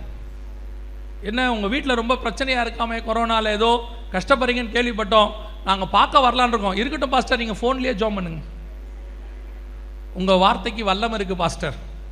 இல்லை ஜுரம், நான் காதில் ஃபோனை வைக்கிறேன், நீங்கள் ஜோம் பண்ணுங்க. வீட்டுக்கு வரவேண்டான்ட்டான். அவ்வளோ விசுவாசம், அவ்வளோ விசுவாசம். யோசித்து பாருங்க, இத்தனை வருஷத்தில் பேர் தான் விசுவாசி, அதில் வேற ஒரு பெருமை. என்ன பெருமை? சபை ஆரம்பித்த நாள்லேருந்து நான்லாம் விசுவாசி தெரியுமா உனக்கு? இந்த சபைக்கு முதல் கல் வச்சாங்கல்ல, ஆமாம், ரெண்டாவது கல் நான் தான் பக்கத்தில் நின்னேன். கல் மாதிரி நின்று இருக்கேன். 25 வருஷம் 30 வருஷம் 10 சேரை உடைச்சது மிச்சம். என்ன விசுவாசத்தில் வளர்ந்துருக்கிய? ஊழியக்காரர்களை டிபெண்ட் பண்ணாதிய. நீங்க என்ன வளர்ந்துருக்கிறீங்க? ஒரு விசுவாசியும் வளர்ந்துருந்தா உங்க ஏரியாவில் உங்க வீடு தான் ஹீலிங் சென்டர். நீங்க ஜோம் பண்ணிருப்பீங்க ஒரு காலத்தில். நான் சொல்றது ஒரு காலம்னா முதல் நூற்றாண்டு இல்லை, ஒரு 20-30 வருஷத்துக்கு முன்னாடி வீடுகள் தோறும் கூட்டங்கள் நடக்கும், வீட்டு கூட்டம் நடக்கும். அங்கேயே அற்புதம் நடக்கும், அற்புதம் நடக்கும். அங்கிருந்து விசுவாசிகளை சர்ச்சுக்கு கூட்டு வந்துருவாங்க. வீட்டு கூட்டத்தில் ரட்சிக்கப்பட்டவங்கன்னு ஒரு பெரிய கூட்டம் சர்ச்சுக்கு வந்துகிட்டு இருந்துச்சு. இப்போ வீட்டு கூட்டத்தில் அற்புதமும் இல்லை, டெலிவரன்ஸும் இல்லை. ஏன்? எல்லாம் என்ன ஆச்சு? ஜனங்களுக்குள்ள இருந்த விசுவாசத்தை கொஞ்சம் கொஞ்சமாக பிசாசு எடுத்துட்டான். என்டர்டைன்மெண்ட்டு அது இதுன்னு கொடுத்து இப்போ நம்ம எல்லாம் ப்ரூஃப் கேட்குறவங்க. இந்த ப்ரூஃப் கேட்குறதுக்கும் விசுவாசத்துக்கும் ஆப்போசிட். ப்ரூஃப்னா என்ன? எதை சொன்னாலும் பார்த்தா தான் நம்புவேன், அதான் ப்ரூஃப். இப்போ சொல்லி பாருங்க, இயேசு கிறிஸ்துக்கான வருகைக்கான அடையாளங்கள்லாம் நடக்குதாமா? என்ன ப்ரூஃப் இருக்கே? வாட்ஸ்அப்பில் வந்திருக்கா? ஃபேஸ்புக்கில் வந்திருக்கா? இல்லை பைபிளில் சொல்லியிருக்கு. பைபிள் இல்லையா? அவனுக்கு இப்போ பார்க்கணும் எதுவாக இருந்தாலும். ஆனால் விசுவாசம் எனப்படுவது யாதெனில், நம்பப்படுவது மேல் உறுதியும் காணப்படாத மேல் நிச்சயம். இப்போ அது போயிருச்சு விசுவாசிக்கு. எல்லாத்தையும் பார்த்தா தான் நம்பும். அந்த கொஞ்சம் கொஞ்சமாக உங்களுக்குள்ள இருந்த விசுவாசத்தை தூக்கிட்டான் அப்படியே மெதுவாக. இப்போ எதை பார்த்தாலும் பயம், ப்ரூஃப் வேணும். வியாதி சுகமாகணும், மருந்து இருந்தால் தான் ஆகும். மருந்தாலையும் ஆகும். தெய்வீக சுகமும் உண்டு. தெய்வீக சுகம் இல்லைன்னு கிடையாது, இருக்கு. நீ விசுவாசித்தால் தேவனுடைய மகிமையை காண்பாய். இப்போ மொத்தமாக தூக்கிட்டான். அதனால விளைவு என்ன? கொரோனாவில் எல்லா கதவை சாத்தியாச்சு. ஆந்திராவில் ஒருத்தர் கண்ணில் மருந்து ஊத்துறேன்னாரு. 5 லட்சம் பேர் போய் பார்த்தாங்க அவரை. கண்ணில் மருந்து ஊற்றினா கொரோனா சரியா ஆகாது, மெடிக்கலி ப்ரூஃப் ஆகலை. ஆனால் 5 லட்சம் பேர் போய் பார்த்தா. யோசிச்சு பாருங்க, சுகமாகாத ஒரு விஷயத்துக்கு 5 லட்சம் பேர் போயிருக்கிறான். உங்கள் வீட்டில் சுகமாகி இருந்தால் எத்தனை லட்சம் பேர் வந்திருப்பான்? அதுதான் நம்ம கொரோனாவில் மிஸ் பண்ணது. ஆண்டவர் எதுக்கு முன்னாடி சொன்னார் தெரியுமா? நம்ம விசுவாசத்தில் பலப்பட்டு காத்திருந்தோமானால் வர கொரோனாவில் மிகப்பெரிய ஆத்தும அறுவடையை சபை செஞ்சிருக்கணும். ஒரு சில ஊழியர்கள் அதை செய்தார்கள். நிறைய ஊழியக்காரங்க ஜெபம் பண்ணி கொரோனாவில் சுகம் ஆகியிருக்கு. அவங்க சபைக்கு ஆள் வந்திருக்குது. பல நேரங்களில் நாம் இதை மிஸ் பண்ணிடுறோம். 2வது முத்திரையினுடைய காலம் அது. கர்த்தர் சொன்னபடி கொள்ளை நோய் உலகளாவிய மிக பெருசாக நடைபெற்றது. நாம் அதை மிஸ் பண்ணிட்டோம். இப்போ நாம் அடுத்த லெவலுக்கு போக போகிறோம். 3வது காரியம் நடைபெற போகிறது. அதே மத்திய 24 இயேசு சொல்லும் போது இன்னொரு காரியத்தை சொல்றாரு. அடுத்து என்ன நடக்கும் தெரியுமா? பஞ்சங்கள் வரப்போகிறது. இந்த பஞ்சங்கள் அடுத்து மிக மோசமான நிலைமைக்கு வரும்னு 2021 கொரோனா உச்சத்தில் இருக்கும்போது ஒரு நாள் வாசித்துட்டு இருக்கும்போது 3வது முத்திரையை குறித்து கர்த்தர் பேசுறாரு. கொரோனா 2வது முத்திரை எப்படின்னு கேட்டிங்கன்னா நான் ஒரு 2 நிமிஷத்தில் எக்ஸ்பிளைன் பண்ணுறேன். நல்லா கவனிங்க. 6ஆம் அதிகாரம் 4ஆம் வசனம், வெளிப்படுத்தின விசேஷம் வாசிங்க பாப்போம். வெளிப்படுத்தின விசேஷம் 6ஆம் அதிகாரம் 4வது வசனம். அப்பொழுது சிவப்பான வேறொரு குதிரை புறப்பட்டது. அதன் மேல் ஏறி இருந்தவனுக்கு பூமியில் உள்ளவர்கள் ஒருவரை ஒருவர் கொலை செய்யத்தக்கதாக சமாதானத்தை பூமியிலிருந்து எடுத்து போடும்படியான அதிகாரம் கொடுக்கப்பட்டது. ஒரு பெரிய பட்டயமும் அவனுக்கு கொடுக்கப்பட்டது. தூதன் கையில் கொடுக்கப்படுகிற பட்டயம்னா என்ன அப்படின்னு பார்த்தீங்கன்னா, பைபிளில் 3 வகையான பட்டயம் தான் இருக்கு. ஒன்று கர்த்தருடைய வார்த்தை, அது பட்டயம். 2வது மனுஷருடைய கையில் உள்ள பட்டயம், அது யுத்தம். அதாவது பகைவரின் பட்டயம் உன்னை பின்தொடரும், நேபுகாத் நேச்சாரின் பட்டயம் உன்மேல் வரும். அப்படின்னா என்ன அர்த்தம்னா யுத்தம் வரப்போகுதுன்னு அர்த்தம். 3வது தூதன் கையில் உள்ள பட்டயம். இங்கே தூதன் கையில் அவனுக்கு ஒரு பெரிய பட்டயம் கொடுக்கப்பட்டது. தூதன் கையில் உள்ள பட்டயம்னா எதை குறிக்கிறது? வாசிங்கள். 1 நாளாகமத்தின் புஸ்தகம் 21ஆம் அதிகாரம் 12வது வசனத்தை வாசிங்கள். 1 நாளாகமம் 21:12 வாசிங்கள். 3 வருஷத்து பஞ்சமோ அல்லது உன் பகைஞரின் பட்டயம் உன்னை பின்தொடர நீ உன் சத்துருக்களுக்கு முன்பாக முறிந்தோடி போக செய்யும் 3 மாத சங்காரமோ அல்லது 3 நாள் கர்த்தருடைய தூதன் இஸ்ரவேல் எல்லையெங்கும் சங்காரம் உண்டாகும்படி தேசத்தில் நிற்கும் கர்த்தருடைய பட்டயமாகிய கொள்ளை நோயோ. 3வது பட்டயம் எது? கொள்ளை நோய். 16வது வசனத்தையும் வாசிங்க பார்ப்போம். அதுலயே 16 வாசிங்க. தாவீது தன் கண்களை ஏறெடுத்து பூமிக்கு வானத்திற்கும் நடுவே நிற்கிற கர்த்தருடைய தூதன் உருவின பட்டயத்தை தன் கையில் பிடித்து அதை எருசலேமின் மேல் நீட்டியிருக்க கண்டேன். அதுதான் கொள்ளை நோய். அன்னைக்கு எருசலேம் முழுக்க, அதாவது இஸ்ரவேல் முழுக்க கொள்ளை நோய். இது தூதன் கையில் உள்ள பட்டயம். 6ஆம் அதிகாரம் 4ஆம் வசனத்துல ஒரு பெரிய பட்டயம் தூதன் கையிலே கொடுக்கப்படுகிறது. அப்படின்னா என்ன அர்த்தம்னா, ஒரு பெரிய கொள்ளை நோய் எப்போ கொடுக்கப்படும்? இஸ்ரவேல் ஜனங்கள் வந்து ஆட்சி அமைச்ச பிறகு. அந்த பட்டயம் வரும்போது எப்படி ஜனங்க சாவாங்கன்னு ஆண்டவர் சொல்லியிருக்கிறார் பாருங்க. அது அதை விட பர்ஃபெக்டான ப்ராஃபஸி. 6ஆம் அதிகாரம் 4ஆம் வசனத்தில், இதோ ஒரு சிவப்பு குதிரையை கண்டேன், அதன் மேல் ஏறி இருந்தவன் பூமியில் உள்ளவர்கள் ஒருவரை ஒருவர் கொலை செய்யத்தக்கதாக. Particular word, perfect word. ஒருவரை ஒருவர் கொலை செய்யத்தக்கதாக ஒரு பெரிய பட்டயம் கொள்ளை நோய். ஆனால் எப்படி சாவாங்கன்னு கேட்டிங்கன்னா, ஒருவரை ஒருவர், 1 to 1. கொரோனாவுடைய பரவுதல் மரணம் என்பது எப்படி வந்துச்சுன்னா 1 to 1. அதான் ஃபர்ஸ்ட் வியாதி. இந்த மாதிரி இந்த அதாவது இஸ்ரவேலர்கள் வந்த பிறகு 1 to 1, ஒருவரை ஒருவர் கொலை செய்யத்தக்கதாக. நீங்கள் மறந்துருக்கவே மாட்டீங்க, அந்த குவாரண்டைனுங்கிற வேர்டை மறந்துருக்கவே மாட்டீங்க. என்ன காரணம் அப்படின்னு கேட்டிங்கன்னா, ஒருத்தர் மூலமாக தான் இன்னொருத்தருக்கு பரவுது. அது ஒரு செயின். அதை தடுத்து நிறுத்தணும் அப்படின்னா டிஸ்டன்ஸ் மெயின்டைன் பண்ணுங்க.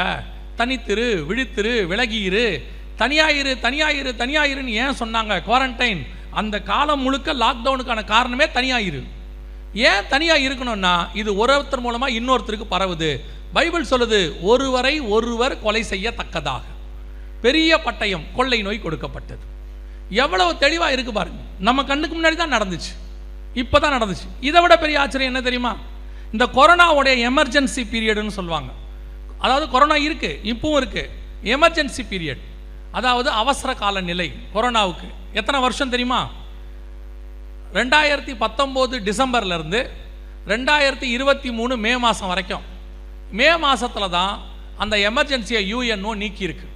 அவங்க சொல்லியிருக்கான், WHO காரங்க, அவசர கால நிலை விலக்கப்பட்டது. இனி கொரோனா ரெஸ்ட்ரிக்ஷன்ஸ் கிடையாது. இனிமேட்டு மாஸ்க் அணிய தேவையில்லை. எந்த நாட்டுக்கு போனாலும் உங்களை கொரோனாவை பற்றினதான எந்த விதமான டெஸ்ட் கிடையாதுன்னு இப்போ அனௌன்ஸ் பண்ணாங்க. 2023 மேல. டோட்டல் டியூரேஷன் எவ்வளோ தெரியுமா? 3.5 வருஷம். எக்ஸாக்டாக 3.5 வருஷம். 3.5 வருஷங்கிறது உங்கள் எல்லாருக்கும் தெரியும். அது எந்த கணக்குன்னு சொல்லி, அது பஞ்ச காலமாக இருக்கட்டும், பைபிளை நீங்கள் எடுத்து பாருங்கள், பஞ்ச காலமாக இருக்கட்டும் அல்லது உபத்திரவ காலமாக இருக்கட்டும், எல்லாமே பைபிளில் 3.5 வருஷத்தை குறிக்கும். நம்ம கண்ணுக்கு முன்னாடி ஒரு கொள்ளை நோய் 3.5 வருஷம் போயிருக்குது. சரியாக 3.5 வருஷம், 3 வருஷம் 6 மாதம் அவங்களே கொடுத்துருக்காங்க. UN ரிப்போர்ட், WHO ரிப்போர்ட்டில் இருக்குது, நீங்கள் போய் பாருங்கள். நம்ம கண்ணுக்கு முன்னாடி தான் நடந்திருக்குது. என்ன உணர்வு இருந்துச்சு? இவ்வளவும் பைபிளில் சொன்ன விஷயம்தான். இவ்வளோ பெரிய விஷயம் சொல்லியிருக்குது, அது பைபிளில் இருக்குன்ற எண்ணமாவது உங்களுக்கு வந்துச்சா? அதான் கேள்வி. உலகத்தாரை பொறுத்த வரைக்கும் அது கொரோனா, மாற்றுக்கிறதே கிடையாது. ஆனால் தேவ பிள்ளைகளுக்கு ஒன்று தெரியணும், இதுக்கு பின்னாடி இருக்கிற தேவ திட்டம் என்னன்னு தேடணும். 1ஆம் உலக யுத்தம் நடந்துச்சு, எல்லாருக்கும் அது 1ஆம் உலக யுத்தம். தேவ பிள்ளைகளுக்கு அது 1ஆம் உலக யுத்தம் கிடையாது. அந்த யுத்தத்தின் முடிவில் தான் இஸ்ரவேலர்கள் மீண்டும் இஸ்ரவேலுக்கு வருவதற்கான பால்ஃபர் டிக்ளரேஷன் சைன் ஆச்சு. 2ஆம் உலக யுத்தம் நடந்துச்சு, எல்லாருக்கும் அது 2ஆம் உலக யுத்தம். ஆனால் அந்த 2ஆம் உலக யுத்தத்தில் தான் இஸ்ரவேலர்கள் மீண்டும் ஆட்சி அமைப்பதற்கு ஐநா சபையில் அவர்களுக்கு அனுமதி கொடுக்கப்பட்டது. அப்போ ஒவ்வொன்றுத்துக்கு பின்னாடியும் தேவனுடைய திட்டம்னு ஒன்று இருக்கும். அது என்னன்னு பார்க்கணும். நாம் உலகத்தார் பார்க்குற மாதிரியே பார்க்கக்கூடாது. உலகத்தார் பார்க்குற மாதிரியே பார்த்தோம்னா நமக்கும் ஆவியானவருக்கும் எந்த சம்பந்தம் இல்லைன்னு அர்த்தம். இப்போ கொரோனா 3.5 வருஷம் நடந்திருக்குது, பெரிய பட்டயம் கொள்ளை நோய் வந்திருக்குது, ஒருவரை ஒருவர் கொலை செய்திருக்கிறது. இது எல்லாம் பைபிளில் உள்ளது. சரி, பைபிளில் உள்ளது கூட வேண்டாம், இவ்வளோ நடந்திருக்குது. இதுக்கு பின்னாடி இருக்கிற தேவ திட்டம் என்ன? ஏதாவது யோசிச்சோமா? ஒரு உணர்வாது வந்துச்சா? அதான் நேற்று உங்களுக்கு கேட்டேன், கையிலையும் நெத்திலையும் போகிற இடத்துலலாம் செக் பண்ணாங்க. செக் பண்ணும் போது உங்களுக்கு உணர்வு வந்துச்சா? ஓ, கையிலையும் நெத்திலையும் செக் பண்ணுறானே, ஜுரம் இருக்குன்னு நெத்தியில் செக் பண்ணால் கூட பரவாயில்ல, ஏன் கையில் செக் பண்ணுறான்? பைபிளில் வெளிப்படுத்தல் 13:16 சொல்லி இருக்குதுன்ற உணர்வு வந்துச்சா? உணர்வே வரல பாருங்க. நம்ம ஜாலியாக கை காட்டிட்டு போனோம். காரணம் என்ன? இயேசு தெளிவாக சொல்கிறார் மத்திய 24:37-38, நோவின் காலத்தில் எப்படி நடந்ததோ அப்படியே மனுஷகுமாரன் வரும் காலத்திலும் நடக்கும். எப்படி எனில், புசித்தும் குடித்தும் பெண் கொண்டும் பெண்ணெடுத்தும் வெள்ளம் வந்து வாரிக்கொண்டு போகும் அளவும் உணராதிருந்தார்கள். உணர்வில்லாத இருதயம். இன்னைக்கு அதுதான் சபைக்குள்ள இருக்குது, உணர்வில்லாத இருதயம். உலகத்தானுக்கு இருக்கிற உணர்வு கூட பல நேரங்களில் சபைக்கு கிடையாது. எதை வேணா சொல்லட்டும், அதெல்லாம் கர்த்தர் செய்ய மாட்டாருங்க. கர்த்தர் கிருபை உள்ளவர், கர்த்தர் இரக்கம் உள்ளவர், ஆண்டவர் கிருபாசனபதி. ஆண்டவர் ஒரு பக்கம்தான் கிருபை உள்ளவர், இன்னொரு பக்கம் நீதி உள்ள நியாயாதிபதி. இயேசு கிறிஸ்து கிருபையும் இரக்கமும் நிறைந்தவராய், அதே இயேசு தான் கயிறை சவுக்கா மாற்றி ஆலயத்துக்குள்ள அடிச்சாரு. அடிக்க ஆரம்பிச்சாருன்னா ஒரு வயலாத வந்து தடுக்க முடிஞ்சுச்சா? அவரை தடுக்க ஒருத்த வந்தானா கிட்ட? ஆலயத்துக்குள்ள எத்தனை பேர் இருந்திருப்பான்? எத்தனை ஆசாரியர், எத்தனை லேவியர், எத்தனை ஒர்க்கர்ஸ், எவ்வளோ பேர் இருந்திருப்பான்? ஒரு வயலாவது இயேசு கிட்ட வந்தானா? வர முடியாது. இயேசு நியாயம் தீர்க்க ஆரம்பித்தால் எதிரில் நிற்க ஒருத்தால் கூட முடியாது. டோட்டல் பைபிள்லையும் மனசு வச்சுக்கொள்ளுங்க. யாரோடைய கோபம் ரொம்ப மோசம் தெரியுமா? சங்கீதம் 2 இருக்கட்டும், வெளிப்படுத்தல் 6:15-16 இருக்கட்டும், போய் பாருங்க. குமாரனுடைய கோபம் தான் இருக்கிறதுலே மோசம். இயேசு கிறிஸ்துவை வெறும் கிருபை பொருந்தினவராய் பார்த்துக்கிட்டே இருக்கிறீங்க. இன்னொரு பக்கம் அவர் நீதியுள்ள நியாயாதிபதி. ஆண்டவர் தெளிவாக சொல்றாரு, இவைகளெல்லாம் சம்பவிக்க வேண்டியதே. ஆனால் சபைக்கு உணர்வு இருக்கணும். எதுக்கு தெரியுமா? சபை அது தெரிந்து கொண்டு அது தப்பிப்பது மட்டுமல்ல, அது போய் இன்னொரு கூட்டத்தை தப்புவிக்க வேண்டும். அதான் சபையினுடைய வேலை. இன்னைக்கு சபை அதுவே தப்பிக்க மாட்டேங்குது. சபை அதுவே மாட்டிட்டு முழிக்குது. என்ன செய்யறதுன்னு சபைக்கே தெரியல. சபை எல்லாரும் மாதிரி தான் சபையும் தவிக்குது. என்ன நடக்கும் தெரியாது. உங்க தீர்க்கதரிசிகளும் இதை பற்றியெல்லாம் பேசுறது இல்லை, நீங்களும் இதை பற்றி தீர்க்க தரிசனம் கேட்கறது இல்லை. அதான் ஏற்கனவே நான் உங்களுக்கு சொல்லியிருக்கிறேன். எல்லாரை விட தமிழ்நாட்டுக்கு மட்டும் ஒரு பெரிய கிருபை கர்த்தர் கொடுத்துருக்கிறார். சென்னையிலிருந்து கன்னியாகுமரி வரைக்கும் 500 தீர்க்கதரிசி இருக்கான். தட்டுக்கு விழுந்தா தீர்க்கதரிசி தான். எல்லா கேட்டகரியிலையும் எல்லா ரேஞ்சிலையும் தீர்க்கதரிசி இருக்கான். ஆனால் ஒரு தீர்க்கதரிசி கூட லாக்டவுன் வரும்னு சொல்ல மாட்டாங்க. ஒரு தீர்க்கதரிசி கூட கொள்ளை நோய் வரும்னு சொல்ல மாட்டாங்க. ஒரு தீர்க்கதரிசி கூட பஞ்சம் வரும்னு சொல்ல மாட்டாங்க. எல்லா தீர்க்கதரிசியும் கர்த்தர் உனக்கு வீடு கொடுப்பார். கர்த்தர் உனக்கு ஒரு வீடு இருந்தால் 2 வீடு கொடுப்பார். இந்த வருஷம் உன்னை பலூகி பெருக பண்ணுவார். இன்னும் என்ன பலுகி பெருக போறீங்க தெரியல. ஏற்கனவே பலுகி பெருகிறதுனால தான் காலைல வாக்கிங் போயிட்டு இருக்கிறிய. எல்லாம் 5 மணிக்கு இருட்டோட போயிட்டு இருக்கு. கழுத்தில் போட்டிருக்கிற செயினுக்கு வேற பயந்து சுத்திக்கிட்டு போகுது. செயினை போடாமையும் இருக்க முடியல, வாக்கிங் போகாமையும் இருக்க முடியல. இன்னும் பலுகி பெருகு, பலுகி பெருகு. உங்க தீர்க்கதரிசிகள் இதெல்லாம் சொல்ல மாட்டாங்க. உங்க தீர்க்கதரிசிகள் அப்படியே மீறி போனால் என்ன சொல்லுவாங்க? அமெரிக்காவில் மழை பெய்யும், ரஷ்யாவில் வெள்ளம் வரும், சீனாவில் பாலம் உடையும், இப்படி தான் பேசுவாங்க. இங்கே தானே புயல் வரும்னு ஒரு தீர்க்கதரிசியும் சொல்ல மாட்டான். இங்கே 500-1000 ரூபா செல்லாமல் போக போகுதுன்னு ஒரு தீர்க்கதரிசியும் சொல்ல மாட்டான். சொல்லியிருந்தானா முன்னாடியே கொண்டு போய் எல்லாத்தையும் ரெடி பண்ணியிருப்போமா இல்லையா? ஒரு மாதத்துக்கு முன்னாடி ஏதாவது ஒரு தீர்க்கதரிசி 500-1000 ரூபாய் செல்லாமல் போகும்போது கேர்ஃபுல்லாக இருந்துக்கோன்ட்டான்னு வச்சுக்கோங்க, நம்ம ரெடி ஆகிருப்போம்ல. நமக்கு சொல்கிறதுக்கு ஒரு தீர்க்கதரிசியும் இல்லை. நீங்களும் அவங்கள தான் நம்புறேங்கிறிய. கவனிச்சு கொள்ளுங்க. உலகத்தில் இருக்கிறதுலே பெஸ்ட் தீர்க்கதரிசி உங்களுக்குள்ள இருக்கிற பரிசுத்த ஆவியானவர் மட்டுமே. அவர் தான் வரும் காரியங்களை குறித்து போதிக்கிறவர். இருக்கிறதுலே பெஸ்ட் தீர்க்க தரிசன புஸ்தகம் உங்கள் கையில் உள்ள பரிசுத்த வேதாகமம் மட்டும்தான். நீங்கள் ஒழுங்காக பைபிள் படித்து ஒழுங்காக ஆவியில் நிரம்புங்க. உங்களுக்கு என்ன தேவை என்பதை பரிசுத்த ஆவியானவர் தெளிவாய் பேசுவதற்கு வல்லமை உள்ளவராக இருக்கிறார். பேசுகிற தேவனை வச்சுக்கிட்டு எதுக்கு மனுஷன் பின்னாடி ஓடுறிய? அப்போ தீர்க்கதரிசிகள் தேவையில்லையா? தேவை. அவர்கள் சபையின் பக்தி விருத்திக்கு தேவை. உங்கள் வீட்டின் பக்தி விருத்திக்கு இல்லை. பாஸ்டருக்கு தெரியாமல் அவங்களுக்கு தெரியாமல் தீர்க்கதரிசியை சைட்டில் கூப்பிட்டு வரது வீட்டுக்கு. பாஸ்டருக்கு தெரிஞ்சால் கோவப்படுவார். அவரை கூப்பிட்டு உட்கார வச்சு அவர் கண்ணை மூடி சுருக்கி, பாஸ்டர் எங்கள் மருமகளுக்கு 5 மாதம், என்ன குழந்தை பிறக்கும்னு நீங்கள் தான் சொல்லணும். இன்னும் 4 மாதம் வெயிட் பண்ணிங்கன்னா தானாகவே தெரியும். இப்போ எதுக்கு அந்த தீர்க்கதரிசியை கூப்பிட்டு வந்திய? இப்போ 4 மாதத்துக்கு முன்னாடி தெரிஞ்சு இப்போ என்ன பண்ண போறிய? ஒருத்தர் சொன்னாங்க, இல்லை அது பேர் செலக்ட் பண்ணிக்கலான்னு. காமனாக ஒரு பேர் செலக்ட் பண்ணி வச்சுக்கோங்க, ஜோசப்னு. பொம்பளை குழந்தை பிறந்துருச்சுன்னா ஜோசஃபின்னு மாற்றிக்குங்க, வேலை முடிஞ்சு. இதுக்கு எதுக்கு ஒரு தீர்க்கதரிசி வீட்டுக்கு? அவர் கண்ணை மூடி சுருக்கி கடைசியாக சொல்கிறார், பிள்ளை குப்புரடிச்சு படுத்திருக்கு என்னன்னே தெரியலங்கிற. இந்த தீர்க்கதரிசி தேவையா உங்களுக்கு? நீங்களும் திருந்த மாட்டேங்கிறியா? அதுவும் ஜனவரி மாதம் 1ஆம் தேதி ஆயிட்டா போதும். அவர் என்ன சொன்னார், இந்த வருஷம் எப்படி இருக்குமா? அப்படியே தான் இருக்கும். ஒன்றும் பெருசாக மாற்றம்லாம் வர போகிறதில்ல. போன வருஷம் எப்படி இருந்துச்சு அதை விட இந்த வருஷம் மோசமாக இருக்குது. இந்த வருஷம் எப்படி இருக்கு, இதை விட அடுத்த வருஷம் மோசமாக தான் இருக்க போகுது. கடந்த 20 வருஷமாக மோசமாகிட்டே தான் போகுது. நீங்களும் கேட்குறாப்புல இல்லை. அப்போ தீர்க்கதரிசனம் தேவையில்லையா? நான் தேவையில்லைன்னு சொல்லலை. போய் சபையில் உட்காருங்க. உங்கள் சபையில் தேவன் உங்களோடு கூட பேச வல்லமை உள்ளவராக இருக்கிறார். அங்கே ஆண்டவர் பேசுவார், பக்தி விருத்திக்கு ஏதுவாக பேசுவார், உங்க கூட பேசுவார். நீங்கள் ஜோமன்னா பேசுவார். உங்களோட பேசுறதுக்கு கர்த்தருக்கு 1000 வழி இருக்கு. தீர்க்கதரிசிகள் யாருக்கு தெரியுமா? பக்தி விருத்திக்கு ஏதுவானவங்களுக்கு தான். நீங்கள் போய் தீர்க்கதரிசியை கெடுக்காதீங்க. அந்த ஆள் சும்மா தான் நல்லா உட்காந்துருக்கிறாரு. அவர் வீடு தேடி ஆஃபீஸ் தேடி போய் அப்பாயின்மெண்ட்டை வாங்கி, ஆண்டவர் என்னை பற்றி என்ன சொல்கிறாரு, உன்னை பற்றி எதுக்கு அந்த ஆள்கிட்ட சொல்லணும்? உங்களை பற்றி உங்ககிட்டயே சொல்லிட்டு போகிறாரு. என் பையனுக்கு வெளிநாட்டில் வேலை கிடைக்குமா? அவர் சொல்லிட்டார், அனுப்பி விடுங்க, தேவ சித்தம். அவன் போய் ஒட்டகம் வைக்கிறான், அங்கேருந்து புலம்புறான். இது உங்களுக்கு தேவையா? கவனிச்சு கொள்ளுங்க. உங்களுக்கும் எனக்கும் தேவையான எல்லா தீர்க்க தரிசனங்களும் வேதாகமத்துக்குள்ள இருக்கிறது, வசனத்துக்குள்ள இருக்கு. 3000 வருஷத்துக்கு தேவையானதை கொடுத்துருக்கிறாரு. உங்களுக்கு தீர்க்க தரிசனம் தேவைன்னா உங்க சபைகளுக்கு போய் ஒழுங்கா உட்காருங்க, தூங்காம செய்தி கேளுங்க. எப்படி கேட்கணும்? தூங்காம செய்தி கேட்கணும். இந்த என்னுடைய 19 வருஷ அனுபவத்தில் இன்னைக்கு தான் எனக்கு ஒரு அனுபவம் கிடைச்சிச்சு. இன்னைக்கு தான் எனக்கு ஒரு அனுபவம் கிடைச்சிச்சு.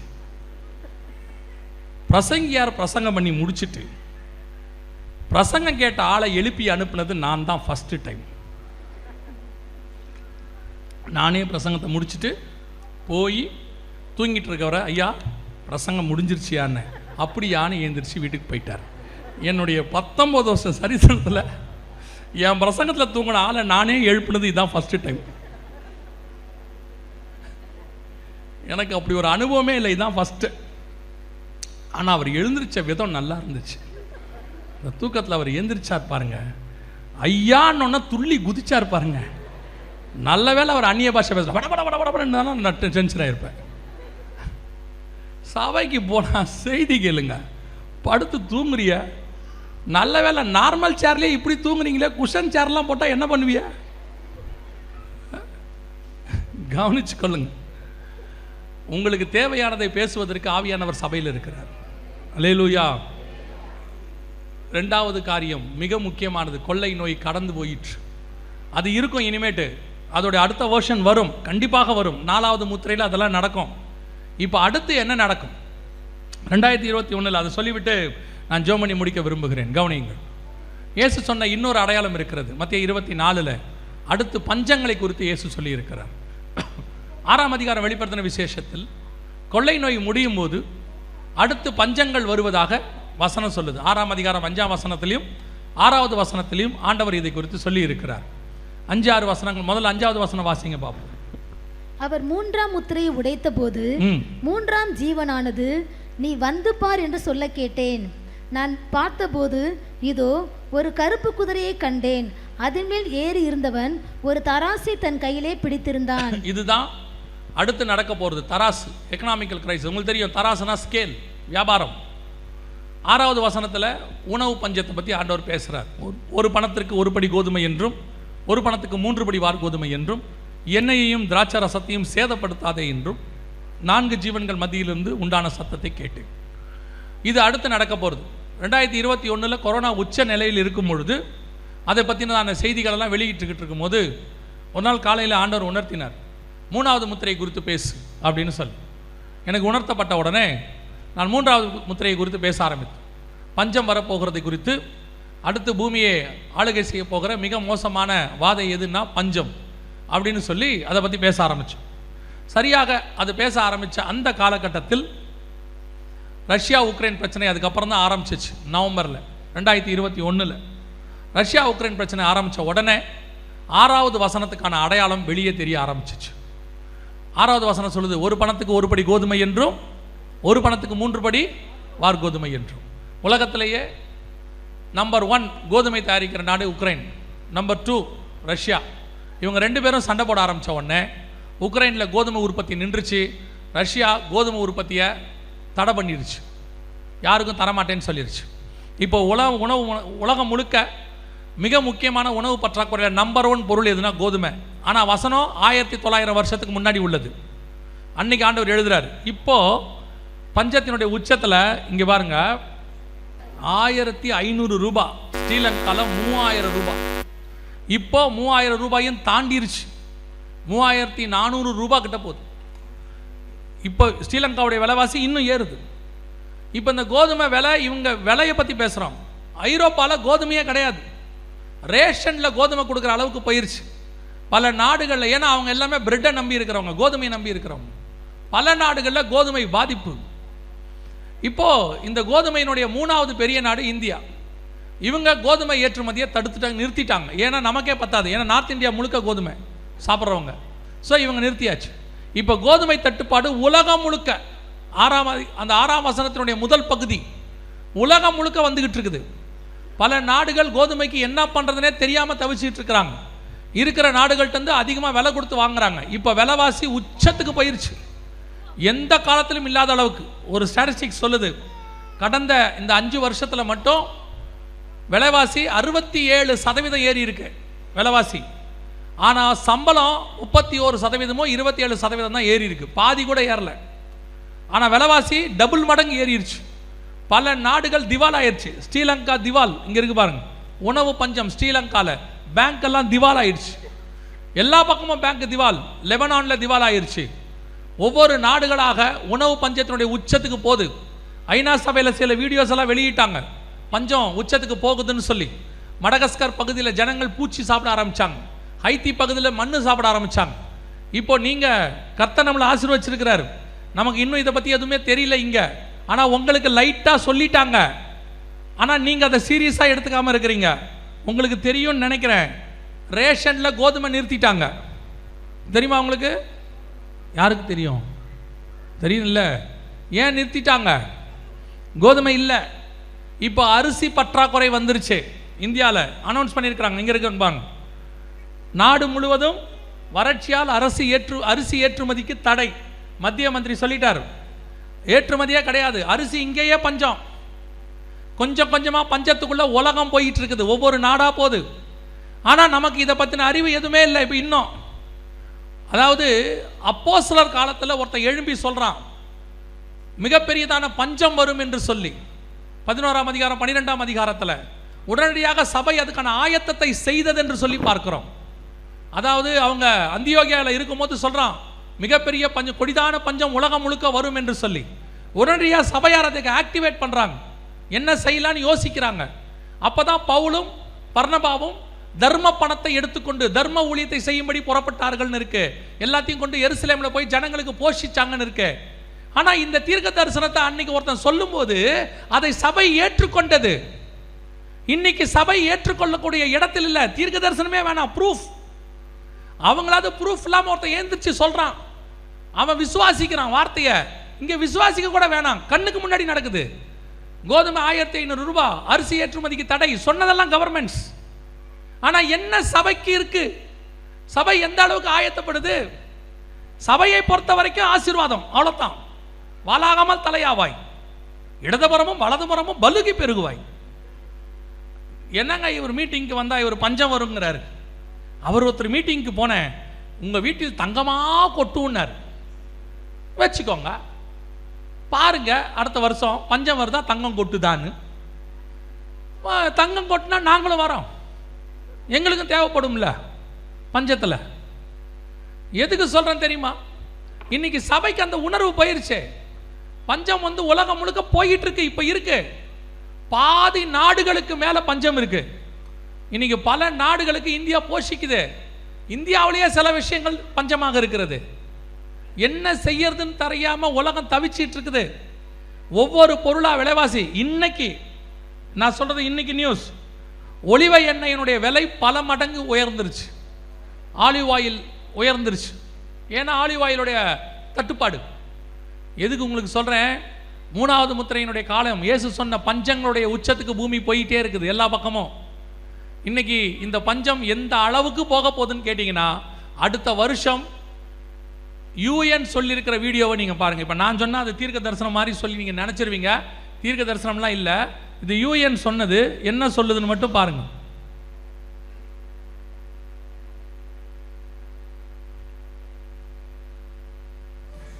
உணவு தட்டுப்பாட்டால் உலகம் பேரழிவை சந்திக்கும் என்று ஐநா பொதுச் செயலாளர் அன்டோனியோ குட்டரஸ் எச்சரிக்கை விடுத்துள்ளார்.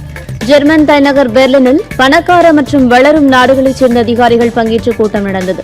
இந்த கூட்டத்தில் கலந்து கொண்டு பேசிய ஐநா பொதுச் செயலாளர் அன்டோனியோ குட்டரஸ், பருவநிலை மாற்றம், கொரோனா ஆகியவை முன்னெப்போதும் இல்லாத அளவிற்கு பட்டினி பிரச்சினையை உருவாக்கின என தெரிவித்தார். உணவு கிடைக்காத பிரச்சினை உலக அளவில் உணவு தட்டுப்பாடாக மாறும் என்றும், உணவு தட்டுப்பாட்டால் உலகம் பேரழிவை சந்திக்கும் எனவும் எச்சரித்தார். அதனை சமாளிக்க ஐநா அதிகாரிகள் சமாதான நடவடிக்கையை மேற்கொண்டு வருகிறார்கள் எனவும் தெரிவித்தார். இதே காரியத்தை 2018 கொரோனாவுக்கு அவங்க வேற விதமா சொன்னாங்க. அந்த வீடியோ தான் நீங்க பாத்தீங்க. மிகப்பெரியதான ஒரு நோய் வரப்போகிறது, டிசீஸ் எக்ஸ். உலகம் இதுவரைக்கும் சந்தித்திராத மிகப்பெரியதான பேரழிவை சந்திக்க போகிறது. அதை எதிர்கொள்வதற்கு எல்லா ஆராய்ச்சியில் ஈடுபடுமாறு அனைத்து நாடுகளையும் கேட்டுக்கொண்டார்கள்னு அதில் பார்த்தோம். சேம் டோன், சேம் விஷயம். ஆனால் இது 5 வருஷம் கழிச்சு, 2023, அது 2018. இப்போ இதே காரியத்தை இப்போ உங்களுக்கு பக்கத்தில் எடுத்து வச்சிருக்கிறோம். நாங்கள் அன்னைக்கு 2018 எடுத்ததையும் இப்போ 2023 வச்சதையும் பக்கத்தில் வச்சிருக்கிறோம். ஒரே மாதிரி இருக்கு டோன். இப்போ UN சொல்லுது, அதே காரியத்தை UN சொல்லுது. மிகப்பெரிய பஞ்சம் வரப்போகுது, இதுவரைக்கும் உலகம் சந்தித்திராத உணவு தட்டுப்பாடு, அதனால் உலகம் மிகப்பெரிய பேரழிவை சந்திக்கும் என்று ஐநாவுடைய செயலாளர் சொல்றார். அவர் சொல்லி இந்த 6 மாசத்துக்குள்ள மிகப்பெரிய பஞ்சம் உலகம் முழுக்க போக தொடங்கிருச்சு. எல்லா நாடுகள் பக்கமும் பஞ்சம் உச்ச நிலைமையில் இருக்குது. பல பணக்கார நாடுகள் இன்னைக்கு யூகேவுடைய நிலைமை இந்தியாவை விட படு மோசமான பாதாளத்துக்கு போயிருச்சு. என்ன செய்யறதுனே தெரியாம தவிச்சிட்டு இருக்கிறாங்க. ஒரு காலத்துல உலகத்தையே அரசாண்ட நாடு, என்னைக்கு தேவனை விட்டுச்சோ நாடு தொலைஞ்சிச்சு. தேவனை உட்கார வைக்க வேண்டிய இடத்துல எப்ப தேவனுக்கு பதிலாக வேற ஒண்ணு உட்கார வச்சாங்களோ அன்னைக்கு கதை முடிஞ்சு. அந்த நாட்டுடைய கதை இன்னைக்கு பஞ்சத்தினுடைய உச்சத்தில் இருக்கு அந்த நாடு. அமெரிக்காவுடைய கடன் எவ்வளவு தெரியுமா? 33 ட்ரில்லியன். இப்ப இன்னும் அதிகமாயிருச்சு. அமெரிக்கா கடனை காப்பாற்ற முடியாதுன்னு அனௌன்ஸ் பண்ணிட்டான். இயேசு சொன்னபடி உலகம் முழுவதும் ஒரு குழப்ப நிலையில் இருக்குது. மனுஷனுடைய இருதயம் சோர்ந்து போகும் என்று வசனம் சொல்லுது. ஆண்டவர் சொன்னபடியே ஒவ்வொரு காரியமும் துல்லியமா நடக்குது. எல்லாம் நம்ம கண்ணுக்கு முன்னாடி நடந்துட்டு இருக்குது. இது எல்லாமே உணவு பஞ்சம் மட்டும் நம்ம பார்த்துக்கிட்டு இருக்குது. உணவு பஞ்சம் மட்டும் ஆண்டவர் சொன்னபடி இது நடந்துகிட்டே இருக்கும்போது அந்த ஸ்கேல் 5வது வசனத்தை மறந்துடக்கூடாது. கையில தராசை பிடித்திருந்தான் அப்படின்னு திடீர்னு பார்த்தீங்கன்னா இருக்கிறதுலையே அமெரிக்காவில் பெரிய பேங்க்ல ஒரு பேங்க், SVB பேங்க் இங்க இருக்கு பாருங்க. SVB பேங்க் திடீர்னு திவால் ஆயிருச்சு. அதாவது திவால்னா கொலாப்ஸ் ஆயிருச்சு. கிட்டத்தட்ட 2-3 நாள் கொலாப்ஸ் ஆனவுடனே அந்த குறிப்பிட்ட நாளுக்குள்ள அந்த பேங்கால 64 பேங்க் பாதிக்கப்பட்டுருச்சு. இது போன வருஷம், அதாவது 2023 ஸ்டார்டிங்ல. இப்போ நான் சொல்றது நேத்து யூகேலேயே பெரிய 2வது பெரிய பேங்க் இங்க பக்கத்தில் இருக்கு பாருங்க. Birmingham declares bankruptcy. Second largest city of UK declare. யூகேல இருக்கிறதுலேயே 2வது பெரிய நாடு, பெரிய சிட்டி பர்கிங்ஹாம். அதில் உள்ள பேங்க் திவால் ஆயிருச்சு, மூடியாச்சு. இதெல்லாம் சாதாரணமான விஷயம் இல்லை, ஏதோ மெசேஜாக நினச்சிக்காதீங்க. கொஞ்சம் கொஞ்சமாக உலகம் மிகப்பெரிய பேரழிவை நோக்கி போய்கொண்டிருக்கிறது. திவாலுங்கிறது சாதாரணம் இல்லை, அதில் இருக்கிற அத்தனை பேருடைய அக்கௌண்ட்டும் இதாயிருச்சுன்னு அர்த்தம். என்ன பண்ண போகிறாங்கன்னு தெரியாதுன்னு அர்த்தம். அதே மாதிரி உலகம் முழுக்க பல பேங்க்ஸ் திவால் ஆகிட்டே வருது. பல அரசாங்க பேங்க்ஸ், இப்போ நம்ம ஊரில் RBI மாதிரி ஸ்ரீலங்காவில் இருக்கக்கூடியதான அரசாங்க பேங்க் திவால், லெபனானில் இருக்கிற அரசாங்க பேங்க் திவால், யூகேல இருக்கிற பேங்க்ஸ் எல்லாம் திவால் ஆகிட்டு இருக்குது. ஒரு பக்கம் இதெல்லாம் போயிட்டே இருக்குது, ஒரு பக்கம் உணவு பஞ்சம். இது அடுத்த லெவலுக்கு போகும். எப்படி தெரியுமா? கொஞ்சம் உணவு தான் இருக்கும், உங்ககிட்ட பணம் இருக்கும், ஆனால் உணவு கொஞ்சம் தான் இருக்கும். அடுத்து நீங்கள் அந்த கொஞ்சம் உணவை எவ்வளோ பணம் கொடுத்து வாங்குவீங்க? ஏன்னா வேறு வழி இல்லை, சாப்பாடு. இப்போ தங்கமாக இருந்தால், காராக இருந்தால் தேவையில்லைன்னு விட்டுட்டு போயிடலாம். இது ஒன்றும் தேவையில்லை, வாழ்க்கைக்கு இது ஒன்றும் அவசியம் இல்லைன்னு விட்டுட்டு போயிடலாம். ஆனால் சாப்பாடு விட முடியாது, அரிசி விட முடியாது. இப்போவே போய் கடையில் போய் கேட்டு பாருங்கள், சாதாரணமாக அரிசி 35-40 ரூபாய்க்கு மேலே போயிடுச்சு. 50 ரூபா 60 ரூபாய்க்கு போயிட்டு இருக்குது. அடுத்து 100 ரூபாய்க்கு போயிடும். பெட்ரோல் 100 ரூபாயை தாண்டிருச்சு. இவைகளுக்கு நடுவில் தான் கர்த்தர் உங்களை என்னையும் பாதுகாப்பாக பத்திரமாக வச்சுக்கிட்டு இருக்கிறார். நான் எப்பவும் சொல்லுவேன், நம்முடைய ஆண்டவர் அதுக்கு நடுவில் நம்மளை பறந்து காக்கிற பட்சியை போல பாதுகாப்பார். எப்படி பாதுகாப்பார்? இப்போ நம்ம போய் நின்ன உடனே பெட்ரோல் பங்க்கில் நம்மளை பார்த்த உடனே, ஐயா உங்களை பார்க்கும்போது பரிசுத்தவான் என்று தெரிகிறது, ஆகவே 102 ரூபாய் பெட்ரோலை உங்களுக்கு 72 ரூபாய்க்கு போகிறேன்னு சொல்ல போகிறேன்னா சொல்ல மாட்டாங்க. உங்களுக்கு எனக்கு அப்படி குறைக்க போகிறாங்களா? குறைக்க மாட்டாங்க. நமக்கு என்ன நடக்கும்? எல்லாருக்கும் மாதிரி நமக்கு 102 ரூபா தான் பெட்ரோல், எல்லார மாதிரியும் நமக்கு 40 ரூபா தான் பால், எல்லார மாதிரியும் அரிசி நமக்கு 60 ரூபா 70 ரூபா தான், கேஸ் எல்லாரும் மாதிரி நமக்கு 800 ரூபா 900 ரூபா தான். அப்போ என்ன பண்ணுவார் ஆண்டவர்? அதை வாங்குற அளவுக்கு கர்த்தர் நம்முடைய கரங்களை பலப்படுத்தி கொடுப்பார். அதான் கர்த்தர் நமக்கு செய்யறது.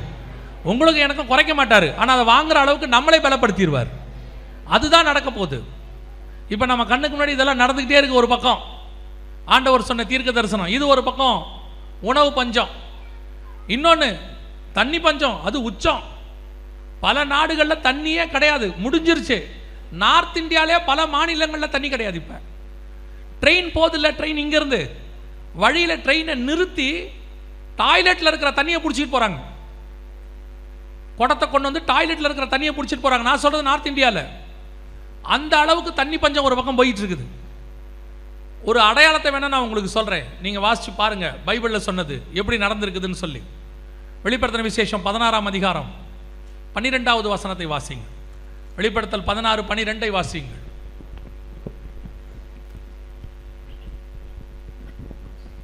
ஆறாம் தூதன் தன் கலசத்தில் உள்ளதை ஐப்ராத் எனும் பெரிய நதியின் மேல் ஊற்றினான்.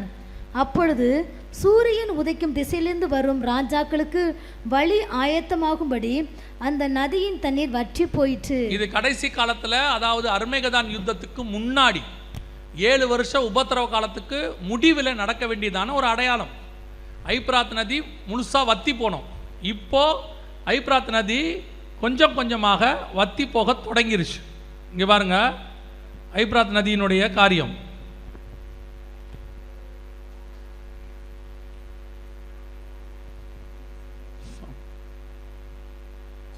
to near Khaled al-Hamis's farm. But now the river is only visible from a distance. இது ஐப்ராத் நதி வத்தி போனதுக்கான ப்ரூஃப். இந்த ஐப்ராத் நதிங்கிறது சாதாரண கிடையாது. கவனிங்க, ஆதியாகமத்தின் புஸ்தகத்தில் பூமி உண்டாக்கும் போது கர்த்தர் உண்டாக்கின 4 ஆறுகளில் ஒன்று, ஒரு நதி புறப்பட்டு 4 ஆறுகளாக ஓடியது. நம்ம ஊரில் ஒரு வார்த்தை சொல்லுவாங்க, வற்றாத ஜீவ நதி அப்படிம்பாங்க. அதில் ஒன்று எதுனா ஐப்ராத். ஈராக்கில் இருந்துச்சு, இருக்கு யூப்ரட்டிஸ் அப்படின்னு சொல்லுவாங்க. அந்த யூப்ரட்டிஸ் அங்கே ஆரம்பித்தது. இது கிட்டத்தட்ட பைபிளுடைய கணக்குப்படி 6000 வருஷத்துக்கிட்ட நம்ம வந்துட்டோம். இந்த 6000 வருஷமாக அந்த நதி ஓடிக்கிட்டு இருக்கு. அந்த நதியின் ஆற்றின் தண்ணி வத்தாமல் இருந்துச்சு. இப்போ அந்த நதியின் தண்ணீர் வத்தி போக தொடங்கிருச்சு. ஃபுல்லாக கொஞ்சம் கொஞ்சமாக அப்படியே வந்துக்கிட்டே இருக்குது. இது ஒரு வகையான அடையாளம். எதுக்கான அடையாளம்? இந்த நதியின் தண்ணீர் மொத்தமாக வத்தும் போது 7 வருஷம் உபத்திரவம் முடிஞ்சிருக்கணும். அப்போ அந்த நதியின் தண்ணீர் வத்த ஆரம்பிச்சிருச்சு அப்படின்னா 7 வருஷத்துக்கு முன்னாடி வர வேண்டிய வருகைக்கான ஆயத்தம் எவ்வளோ தூரம் இருக்குது பாருங்க. அப்படின்னா எவ்வளோ சீக்கிரம் இருக்குதுன்னு பாருங்க. வருகை, சபை எடுத்துக்கொள்ளப்படுதல். சபை எடுத்துக்கொள்ளப்பட்ட பிறகு 7 வருஷத்தின் முடிவில் தான் இந்த நதியின் தண்ணீர் மொத்தமாக வத்தணும். இப்போ வத்த ஆரம்பிச்சிருச்சு அப்படின்னா நமக்கு வருகை எவ்வளோ நெருக்கம்னு உங்களுக்கு தெரியணும். அதைத்தான் நான் சொல்ல வரேன். ஒரு பக்கம் உலகம் முழுக்க தண்ணி பஞ்சம், இது தண்ணி பஞ்சத்துக்கான அடையாளம். ஒரு பக்கம் உணவு பஞ்சம், ஒரு பக்கம் எக்கனாமிக்கல் கிரைசஸ், பஞ்சம், ஜனங்கிட்ட பணம் இல்லை, எல்லாம் சேர்ந்து கொலாப்ஸ். இது எல்லாம் வெளியே நடக்குது. இதெல்லாம் வெளியே நடக்கிற பஞ்சம்.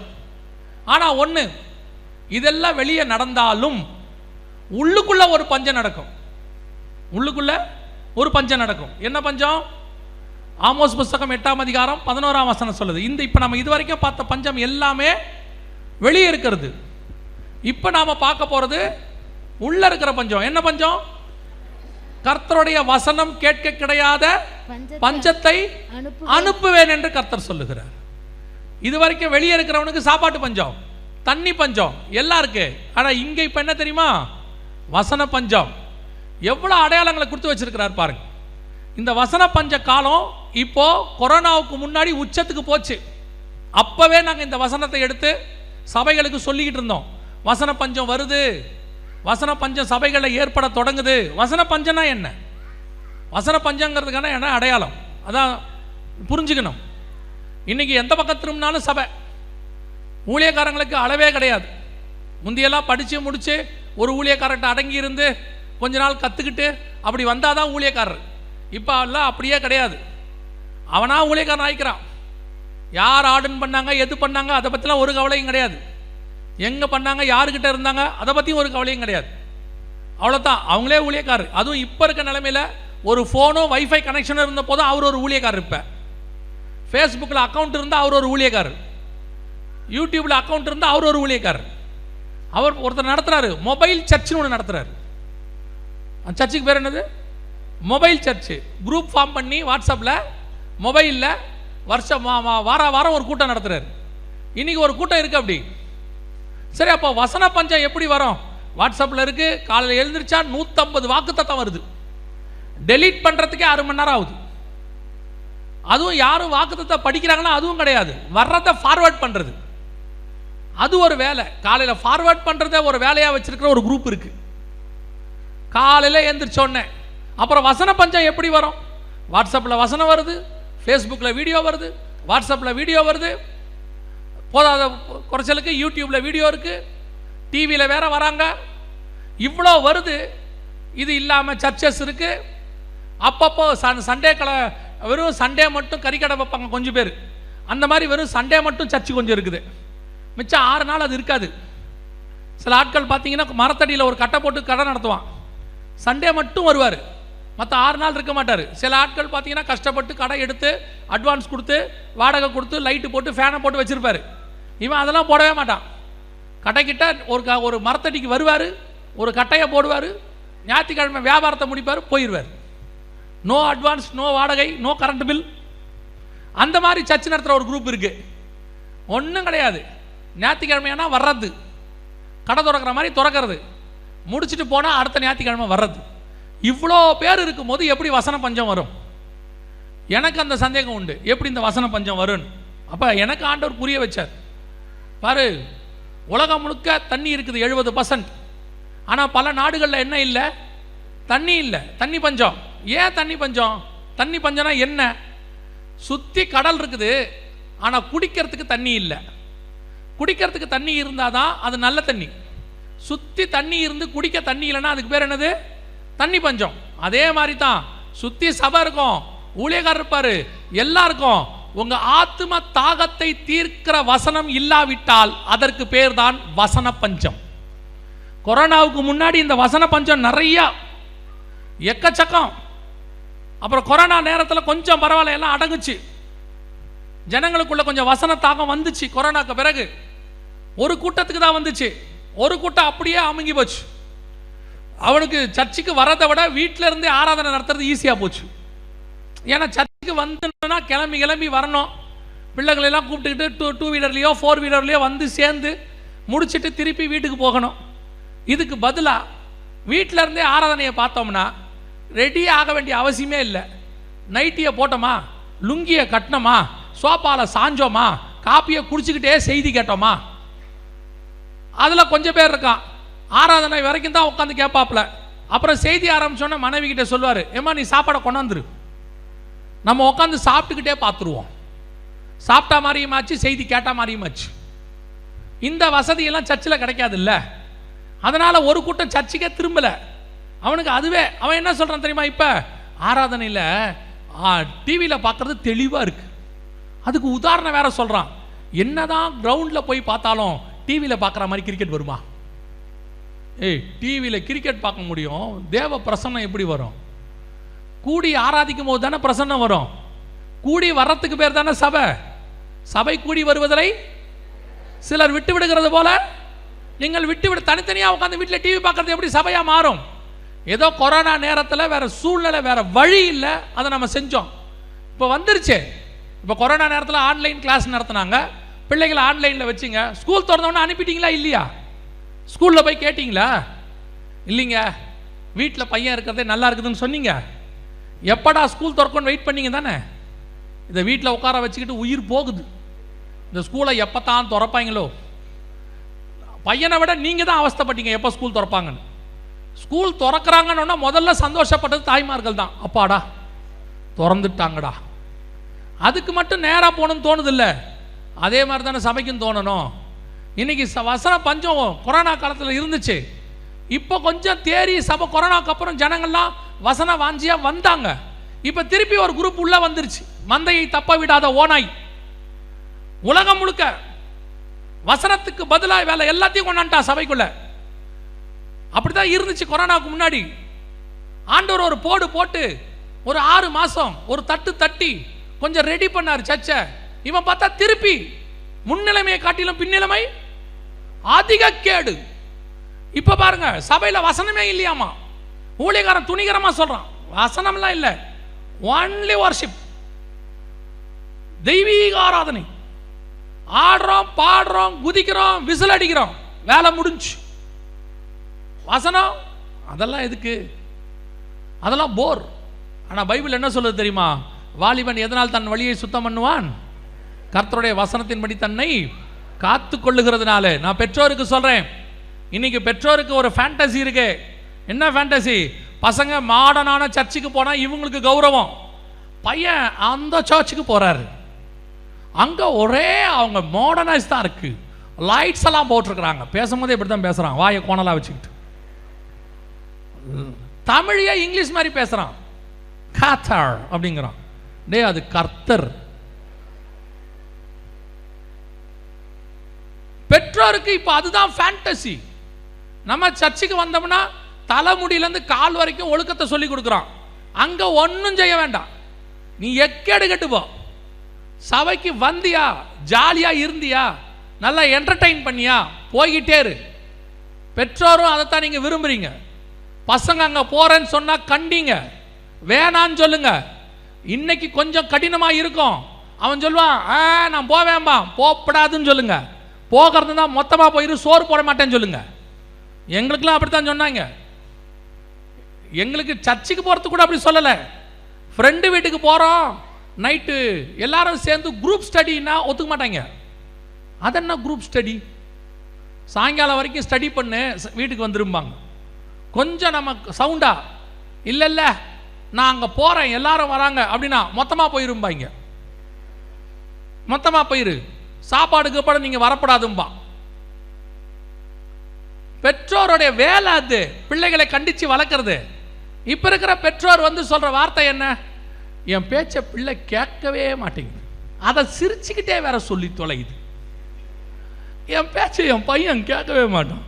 அதில் என்ன உனக்கு ஒரு பெருமை? ஒரு கீழ்ப்படியாமை பிள்ளைய வச்சிருக்கிறோன்னு உங்களுக்கு என்னமே தோணலையே. பொண்ணு சொல்லுது முடியாது, நான் செய்வேன். என்ன எங்க போயிட்டு இருக்கிய? எங்க நடந்துட்டு இருக்குது? நீங்கள் தான் உங்கள் பிள்ளையை கண்டிக்க வேண்டும். தப்பு செய்யறாங்கன்னு தெரிஞ்சா நீங்க சர்வாதிகாரியா இருக்க வேண்டாம், கண்காணிக்க வேண்டாம், நீங்க RFID-யா மாற வேண்டாம். என்ன பண்ற, எங்க உட்காந்துருக்க, யார் கூட பேசுற, அது அப்படி வேண்டாம். உங்க பிள்ளைகிட்ட ஃப்ரெண்ட்லியா இருங்க. அதே நேரத்தில் சொல்லிக் கொடுக்க வேண்டிய நல்லதை நீங்க தான் சொல்லிக் கொடுக்கணும். உங்க பையன் ஒரு சர்ச்சுக்கு போறேன், அங்க போனா நல்லா டான்ஸ் ஆடுறாங்களா, விசில் அடிக்கிறாங்களா, I want to be go there அப்படின்னா காலை உடச்சு போடுவேன்னு சொல்லணும். நான் போவேன், வராத, இந்த பக்கம் சாப்பாட்டுக்குன்னு வராத சொல்லி பாருங்க. உங்க பிள்ளை ஒண்ணு அப்படியே போயிடாது. அவனுக்கு எவன் சோறு போடுவான்? நம்ம ஒருத்தரை தவிர உலகத்தில் வேற எவனும் அவனுக்கு சோறு போட முடியும். ஏன்னா அவன் திங்கிற தீனியை நம்மளால மட்டும்தான் போட முடியும். அவன் திடீர்னு நைட்டு கேட்பான், சவரமா வாங்கி கொடுன்னு. எவன் வாங்கி கொடுப்பான்? நம்ம தான் வாங்கி கொடுப்போம், வேற யாரும் வாங்கி கொடுக்க மாட்டான். போறவன் உப்புமா போடுவான், நியாயம். சவரமாவை வாங்கி கொடுப்பான். அதனால நீங்க தைரியமா சொல்லுங்க, எங்க போனாலும் வந்துருவான், ரிட்டன் யூட்டர்ன் போட்டு அவனா மனம் திரும்பிடுவான். இன்னைக்கு நிறைய பேர் பெற்றோரே அனுப்பி வைக்கிறான். உங்களுக்கு தெரிய வேண்டாம், ஊழியக்காரன் பிள்ளைகள்லாம் போயிட்டு இருக்கு. ஊழியக்காரன் பிள்ளைகளுக்கு தெரிய வேண்டாம்? இத்தனை வருஷமா எந்த சத்தியத்தில் வளர்ந்திய, இப்போ ஒருத்த வந்து கூப்பிடுறானே, அது வந்து சரியா இருக்குமான்னு யோசிக்க வேண்டாம்? சத்தியத்தை விட்டுட்டு வெறும் வசனம் இல்லாத இடத்துக்கு போய் நல்லா தெரிஞ்சுக்கொள்ளுங்க, வெறும் பாடல், ஆராதனை, ஆட்டம், பாட்டம், அப்புறம் ரெக்ரியேஷன், அப்புறம் கேம்ஸு, இது எதுவும் பரலோகத்துக்கு கூட்டிகிட்டு போகாது. வசனம் மட்டும்தான் பையனை பரலோகத்துக்கு கூட்டிகிட்டு போகும். வசனம் மட்டும்தான் உங்கள் பையனை காப்பாற்றும், வேற எதுவும் காப்பாற்றாது. நினச்சிக்கிட்டு இருக்காதிய. நமக்கு பாட்டு தேவை, ஆராதனை தேவை, அது வசனத்துக்கு அப்புறம். வசனம் இல்லாத ஆராதனை எதுக்கு? வெறும் ஆராதனை வச்சு என்ன பண்ண போறிய? வெறும் ஆராதனை பண்ணுறதுக்கு தான் பரலோகம் இருக்கு. அங்கேயும் கர்த்தர் இருக்கிறார், அவரே வசனம்.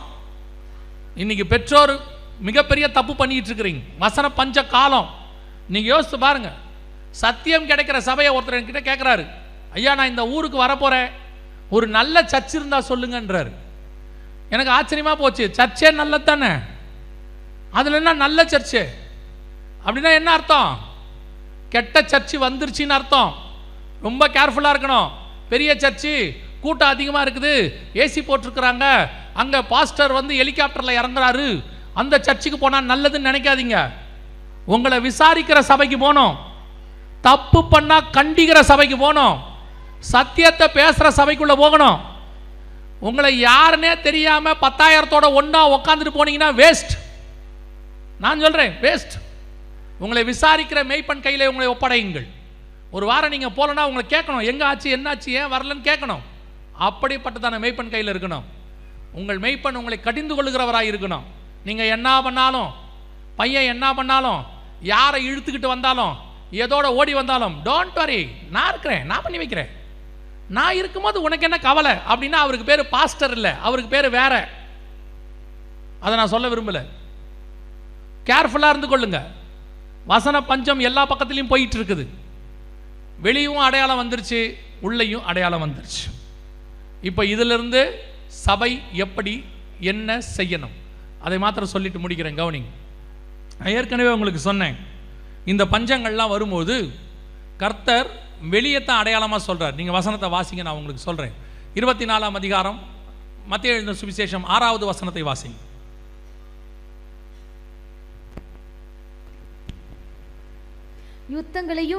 யுத்தங்களின் செய்திகளையும் கேள்விப்படுவீர்கள், கலங்காதபடி எச்சரிக்கையாயிருங்கள், இவைகள் எல்லாம் சம்பவிக்க வேண்டியதே. அப்போ ஆண்டவர் சொல்றாரு, யுத்தங்களின் செய்திகளையும் கேள்விப்படுவீர்கள், கலங்காதபடிக்கு. எப்படிங்க யுத்தம் நடக்கும்போது கலங்காம இருக்கிறது? பக்கத்தில் குண்டு போடுறான், எப்படி கலங்காம இருப்பீங்க? இயேசு தான் சொல்றார், யுத்தங்களின் செய்திகளையும் கேள்விப்படுவீர்கள், கலங்காதபடிக்கு எச்சரிக்கையாயிருங்கள். குண்டு போடுறான், கலங்காத. யுத்தம் நடக்கும், கலங்காத. எல்லா கட்டடங்கள்லாம் இடிஞ்சு விழும், கலங்காத. அது எப்படி கலங்காம இருக்கிறது? அதோட அர்த்தம் என்ன தெரியுமா? இது எல்லாம் வெளியே நடக்கும், எதுவும் உன்னை பாதிக்காது. அதுதான் ரொம்ப முக்கியம். அல்லேலூயா. அப்போ பஞ்சம் வரும் வெளியே, அது சபைக்குள்ளே வராது, தேவ பிள்ளைகளுக்குள்ளே வராது. அப்போ இந்த வராமல் இருக்கிறதுக்கு என்ன பண்ணணும்? எல்லாத்துக்கும் ஒரு கட்டளை உண்டு. கிரியை இல்லாத விசுவாசம் செத்தது. ஆண்டவர் ஒரு கிரியை எதிர்பார்ப்பார். இப்போ இஸ்ரவேல் ஜனங்களை போய் சொல்கிறார் யோசேப்பு, நீங்கள் போய் கோசே நாட்டில் குடியிருங்க. அவர் அன்னைக்கு சொன்னார், மோசே காலத்தில் பஞ்சம் வரும்போது, வாதை வரும்போது, அது எங்கே வரல? கோசே நாட்டில் வரல. இப்போ ஆண்டவர் சொல்கிறாரு, ஆட்டுக்குட்டியின் ரத்தத்தை பூசுங்க. பூசணவன் வீட்டுக்குள்ளே என்ன வரல? தலைப்பிள்ளை சங்கரமாகலை. எலியாவை சொல்கிறாரு, சாரிபாத் விதவின் வீட்டுக்குள்ளே போயிடு. வீட்டுக்குள்ளே போனார், என்ன வரல? பஞ்சம் வரல. கர்த்தர் சொல்லுகிறபடி செய்தால் அந்த வாதையிலிருந்து கர்த்தர் நம்மை மீட்டுப்பார். அப்போ இன்னைக்கு பஞ்சம் வரும், எல்லாம் வரும், இவைகளெல்லாம் சம்பவிக்க வேண்டியதே. யுத்தங்களின் செய்திகளையும் கேள்விப்படுவீர்கள், கலங்காதபடிக்கு பயப்படாத. கலங்காதங்கிறார். ஏன் கலங்காதீங்க? அதெல்லாம் வெளியே நடக்கும், எதுவும் சபைக்குள்ளே வராது, எதுவும் தேவ பிள்ளைகளுக்குள்ளே வராது. வராமல் இருக்க என்ன செய்யணும்? Very simple. உங்கள் வீட்டுக்குள்ளே தேவன் இருந்தால் எதுவுமே வராது. கர்த்தர் இருக்கிற வீட்டுக்குள்ளே எதுவுமே வராது. கர்த்தரே உள்ளே வந்துட்டார்னா ஆசீர்வாதம் உள்ளே வந்துருச்சுன்னு அர்த்தம். அந்த வீட்டில் மாவும் எண்ணெயும் குறைவுபடாமல் இருக்கும். எலியா உள்ளே இருந்துட்டானா மாவும் எண்ணெயும் குறைவுபடாது. ஒரு அப்பத்துக்கு இறஞ்சிக்கிட்டு இருந்தோம், ஒரு அப்பத்தை சுட்டுட்டு சாப்பிடலான்னு நினச்சோம், அவன் 3.5 வருஷம் அப்பவும் எண்ணெயும் உள்ளே வந்துருச்சு. அந்த தேவன் இன்னும் ஜீவனோடு கூட இருக்கிறார். உங்கள் வீட்டுக்குள்ளே இயேசு இருக்கணும், அதான் முக்கியம். சபைக்கு ஒவ்வொரு விசுவாசியும் அதை உறுதிப்படுத்தணும். இன்னைக்கு வீட்டுக்குள்ளே யார் இருக்கிறா? உங்கள் வீட்டுக்குள்ளே யார் இருக்கிறா? காலையில் உங்கள் வீட்டுக்குள்ளே யார் இருக்கிறா? 11 மணிக்கு மேலே சீரியல் இருக்கிறார், எல்லாரும் இருக்கிறாங்க, ஒவ்வொரு சீரியலாக ஓடுது. பையன் வரான் 3:30 மணிக்கு மேலே 4 மணிக்கு மேலே ஸ்கூல் முடிச்சுட்டு. அவன் வந்த உடனே வீட்டுக்குள்ளே எல்லா இராணுவ வீரர்களும் வந்துடுறாங்க, சுட்டுக்கிட்டே இருக்கிறான், டம்மு டம்மு டம்மு டம்முன்னு சொல்கிறான். Video games. அவன் பத்தாததுக்கு ஸ்கூல் பசங்களை 4 பேரையும் அவங்க வீட்டிலேயே சேர்த்துக்கிறான், எல்லாம் ஆன்லைனில் விளையாடுறான். டே அங்கே வரான் பாரு அவனை சுடு, டே இவன் வரான் பாரு இவனை சுடு. இவன் முடிக்கிறான், அப்பா வரார், அவர் வந்த உடனே ஐபிஎல்ல உட்காந்துக்கிறார், எல்லா கிரிக்கெட் வீரர்களையும் வீட்டுக்கு கூப்பிட்டு வந்துடுறாரு. அது முடிஞ்ச உடனே நியூஸ் சேனலுக்கு போயிடுறாங்க, அங்கே 4 பேர் லபோதிபோ லபோதிபோன்னு கத்திக்கிட்டு இருக்கிறாங்க. அவங்க ஒரு 5 பேர் பேசி முடிக்கிறாங்க. முடிச்சா மணி 10. படுக்கும் போது அந்த சோஃபாவில் உட்காந்துக்கிட்டே சாப்பிட்டுட்டு முடியும் போது அவருக்கு தூக்கம் வரல, ஏன்னா 10 மணிக்கு சாப்பிட்றாரு, நெஞ்சில் ஆட்டோ ஓடும், அதனால் அப்படியே உட்காந்துக்கிட்டே WWF பார்க்குறாரு, இருக்கிறவனெல்லாம் தூக்கி போட்டு மிதிக்கிறான். ஆனால் சொல்கிறது என்ன தெரியுமா? பஞ்சமரும் காலத்தில் பஞ்ச காலத்தில் விதவை வீட்டில் ஆசீர்வதித்த தேவன் எங்கள் வீட்டிலும் பஞ்ச காலத்தில் விதவை வீட்டில் ஆசீர்வதிப்பார் மாட்டார். எப்படி ஆசீர்வதிப்பார்? உன் வீட்டில் காலைல சீரியல் ஓடுது, மதியானம் பிக் பாஸ் ஓடுது, சாயங்காலம் பையன் வீடியோ கேம்ஸ் பார்க்குறான், ஐபிஎல் ஓடுது, WWF ஓடுது, எல்லாம் ஓடுது. இயேசு எங்கள் வீட்டில் எங்கள் குடும்ப ஜபம் கேட்டு பாருங்க. வீட்டில் எங்கள் குடும்ப ஜபம். பையன் டியூஷனுக்கு போயிட்டு ஒரு நேரத்தில் வரான், அவர் வேலைக்கு போயிட்டு ஒரு நேரத்தில் வராரு, நாங்கள்லாம் சேர்ந்து ஜோம் பண்ணுறதுங்கிறது முடியவே இல்லை. அதுவே அவர் வரத்துக்குள்ளே பசங்களாம் தூங்கிடுறாங்க. ஓ, எவனாவது கல்யாணத்துக்கு சோறு போடுறான், பிரியாணி போடுறான்னா எப்படி குடும்பமாக போக முடியுது? போக முடியுதா இல்லையா? பிளான் பண்ணி போகிறான். ஏங்க ஒரு 7 மணிக்கெல்லாம் வந்துருங்க. பையன்கிட்ட சொல்கிறது, டே டியூஷனில் இன்னைக்கு மட்டும் சொல்லிட்டு வந்துரு. எங்கே போகிறோம்? ஒரு கல்யாணத்துக்கு போகிறோம். கல்யாணம் நைட்டு, மத்தியானம் வீட்டில் ரச சாதம். என்ன ரசம் வச்சுருக்கீங்க? நைட்டு தான் பிரியாணி திங்க போகிறோம்ல. நைட்டு பிரியாணிக்கு மத்தியானமே பிளான் பண்ணுறான். இவ்வளோ பிளான் பண்ணி பிரியாணி திங்க போக முடியுது, ஏன் பிளான் பண்ணி டெய்லி வீட்டில் ஜாம் பண்ண முடியல? நீங்கள்லாம் ஆவிக்குரியவர்கள், கேட்டா பரிசுத்தாவியில் நிரம்பினவர்கள். நான் சொல்கிறேன், தப்பாக எடுத்துக்காதீங்க. சிஎஸ்ஐக்காரங்க வீட்டில் போய் பாருங்கள். நீங்கள் சொல்கிறீங்களே பாரம்பரியம் பாரம்பரியம்னு, இன்னும் அவங்க எல்லார் வீட்லேயும் குடும்ப ஜபம்னு ஒன்று நடந்துகிட்டு இருக்குது. இன்னும் குடும்ப ஜபம் நடந்துகிட்டு இருக்குது. அவங்க போய் பாருங்க, 7:30 மணிக்கு உட்காருவாங்க, 1/2 hour தான் பண்ணுவாங்க. ஒரு சங்கீதம் வாசி 2 பாட்டு பாடி ஒரு ஜபத்தை பண்ணி முடிச்சிருவாங்க. அவங்களுக்கு இருக்கிற தேவ பயம் தேவ பக்தி கூட எங்க இல்லை? ஆவிக்குரியவங்களுக்கு இல்லை. ஏன்னா உங்களுக்கு சுயநீதி அதிகமாயிருச்சு. அதெல்லாம் கிறிஸ்து வந்தா நாங்கள் தான் ஃபர்ஸ்ட் போவோம். எவன் சொன்னா? யார் சொன்னா? டோக்கன் வாங்கி வச்சிருக்கீங்களா? அதெல்லாம் போக முடியாது. கிறிஸ்து வரும்போது பார்க்கிறார், கரை திரை அற்ற மணவாட்டி சபை தான் போகும். கிறிஸ்துவுக்கு முன்பாக கற்புள்ள கன்னிகையாக இருக்கிற சபை போகும். அட்ஜஸ்ட் பண்ணி 34 மார்க் எடுத்தாச்சு, ஒன்று போட்டு கிரேஸில் கூட்டிகிட்டு போகிறேன்லாம் கூட்டு போக மாட்டார். இந்த எக்ஸாமில் மார்க் போடுவாங்க 34, ஒன்று போட்டு பையனை பாஸ் பண்ணி விடுவோன்னுலாம் பண்ண மாட்டார். இன்னைக்கு நிறைய பேர் இருக்காங்க, வீட்டில் குடும்ப ஜபம் கிடையாது, காலையில் ஜபம் கிடையாது. காலையில் எழுந்திரிக்கும் போதே பண்ணுற ஒரே ஜபம், இந்த கொண்டை போடும் போது ஒரு ஜபம் பண்ணுவாங்க, இன்னைக்கு ஆசீர்வதிங்கப்பா, இதான் ஒரே ஜபம். பால் காய்ச்சறதுக்கு முன்னாடி அவர் எழுந்திரிக்கும் போதே காப்பி இருக்கா? அவர் தாயின் வயிற்றில் உருவாகும் போது காப்பியோடு உருவான மாதிரி கேட்கும் போதே, வெளியே வரும்போதே காப்பி இருக்கா? பொண்ணு காலேஜுக்கு போகுது, ஸ்கூலுக்கு போகுது, அது 9 மணி காலேஜ்னா 8:45 தான் எழுந்திரிக்கும். அது எழுந்திரிச்சு பாத்ரூமுக்கு போகும்போது பாருங்க, மகாராணிக்கு வேல் பிடிச்சிட்டு போகிற மாதிரி பின்னாடி அந்த பெட்ஷீட் வந்துக்கிட்டே இருக்கும். அதை கூட எடுத்து போட்டு போகாது, மடித்து வச்சுட்டும் போகாது, அப்படியே அது போகும். கேட்டு பாருங்க, நாங்கள் எல்லாரும் கிறிஸ்துக்களான ஆவிக்குரிய குடும்பமாக சாப்பிடும் போது ஜெபம் பண்றீங்களா? உக்காந்தவன அள்ளி வாயில போட்டுக்கிறது. அப்பா கேட்குறாரு, ஜெபம் பண்ணலையா? ஒரு நடந்த சம்பவம். உக்காந்தவன ஒருத்தன் வள்ளி வாயில போட்டான். நான் உட்காந்துருக்கேன் ஜெபம் பண்ணலான்னு போட்டான். அவங்க அப்பா கேட்குறாரு, என்ன பார்த்துட்டு, ஏய் பாஸ்டர் இருக்காரு, ஜோம் பண்ணலையா? நீங்கள் ஜோம் பண்ணுங்க பாஸ்டர்னு வயிற்றுல கை வச்சுக்கிட்டான். உள்ளே போயிருச்சாமா. இவனையெல்லாம் கூட்டு போய் பரலோகத்தில் உட்கார வைக்க. கவனிச்சு கொள்ளுங்க, கர்த்தர் வரும்போது எல்லாத்தையும் பார்க்குறவராக இருக்கிறார். இப்பயே பார்த்துக்கிட்டு தான் இருக்கிறார். உங்கள் வீட்டுக்குள்ளே வரப்போகிற ஆபத்திற்கு தப்பித்துக்கொள்ள நீங்களும் உங்கள் குடும்பமும் இருக்க வேண்டுமானால் பேழை கர்த்தர் சொன்னபடி கட்டப்பட்ட பேழையாக இருக்கணும். உன் இஷ்டப்படி பேழையை வச்சுக்கிட்டு கர்த்தர் சொன்னபடி கட்டாமல் எங்கள் வசதிக்காக நாங்கள் கட்டிக்கிட்டோம், எங்களுக்கு 3 பிள்ளைங்க இருக்கிறாங்க, எங்கள் 3 பிள்ளைங்க கேட்டாங்க, ஆண்டவர் சொல்கிறார் 3 அறைகளை உண்டாக்குன்னு. அவர் பார்க்குறாரு, 3 அறை உண்டாக்குனா எப்படிப்பா, நம்ம 4 ஃபேமிலியில் இருக்கிறோம், நீங்கள் அம்மா 1, நாங்கள் 3 ஃபேமிலி, 4 ஃபேமிலிக்கு 3 அறை பத்தாது, அப்புறம் என்ன பண்ணலாம், 4 அறையாக கட்டுங்க, நீங்களும் அம்மாவும் தனி ரூமில் இருங்கன்னு சொல்லியிருந்தா ஒத்துப்பாரா? கர்த்தர் சொல்லுகிறபடி தான் பேழை கட்டணும். கர்த்தர் சொல்லுகிறபடி பேழை கட்டினாதான் அது தண்ணி மேலே மிதக்கும். கர்த்தர் சொல்லுகிறபடி உன் குடும்பத்தை கட்டினாதான் அது பரலோகத்தில் போய் நிற்கும் பேழை மேலே. உங்கள் இஷ்டத்துக்கு குடும்பத்தை கட்டுறது, உங்கள் இஷ்டத்துக்கு நடத்துறது, ஞாயிற்றுக்கிழமை ஒரு நாள் சர்ச்சுக்கு வந்துட்டு போயிட்டா பரலோகத்துக்கு போயிடலான்னு யாரோ சொல்லி கொடுத்துருக்கான். பொய், அதெல்லாம் கிடையாது. சபை கூடி வருவதில் விட்டுவிடக்கூடாது, வரணும், ஆனால் ஆயத்தப்படணும், ஒவ்வொரு நாளும் ஆயத்தப்படணும். கர்த்தர் சொன்னபடி பஞ்சத்தினுடைய உச்சம் இந்த வருஷத்தும் அடுத்த வருஷமும் இருக்கும், பயங்கரமாக இருக்கும். இவைகளுக்கு நடுவில் கர்த்தர் பறந்து காக்கிற பட்சியை போல சபையை கண்டிப்பாய் பாதுகாப்பார். சபைக்கு ஒரு குறைவில்லாதபடி நடத்துவார். ஆனால் நடந்துக்கிற விதம் உங்ககிட்ட தான் இருக்கு. இதோ உங்களுக்கு முன்பதாகவே கர்த்தர் அறிவித்திருக்கிறார். இவைகள் எல்லாம் சம்பவிக்க தொடங்கும் போது, வாசிங்க முடிக்கலாம், 8ஆம் அதிகாரம் மத்தேயு எழுதின சுவிசேஷம் 24ஆம் அதிகாரம், லூக்கா எழுதின சுவிசேஷம் 21ஆம் அதிகாரம் 28வது வசனம் வாசி. லூக்கா 21:28 வாசிங்க.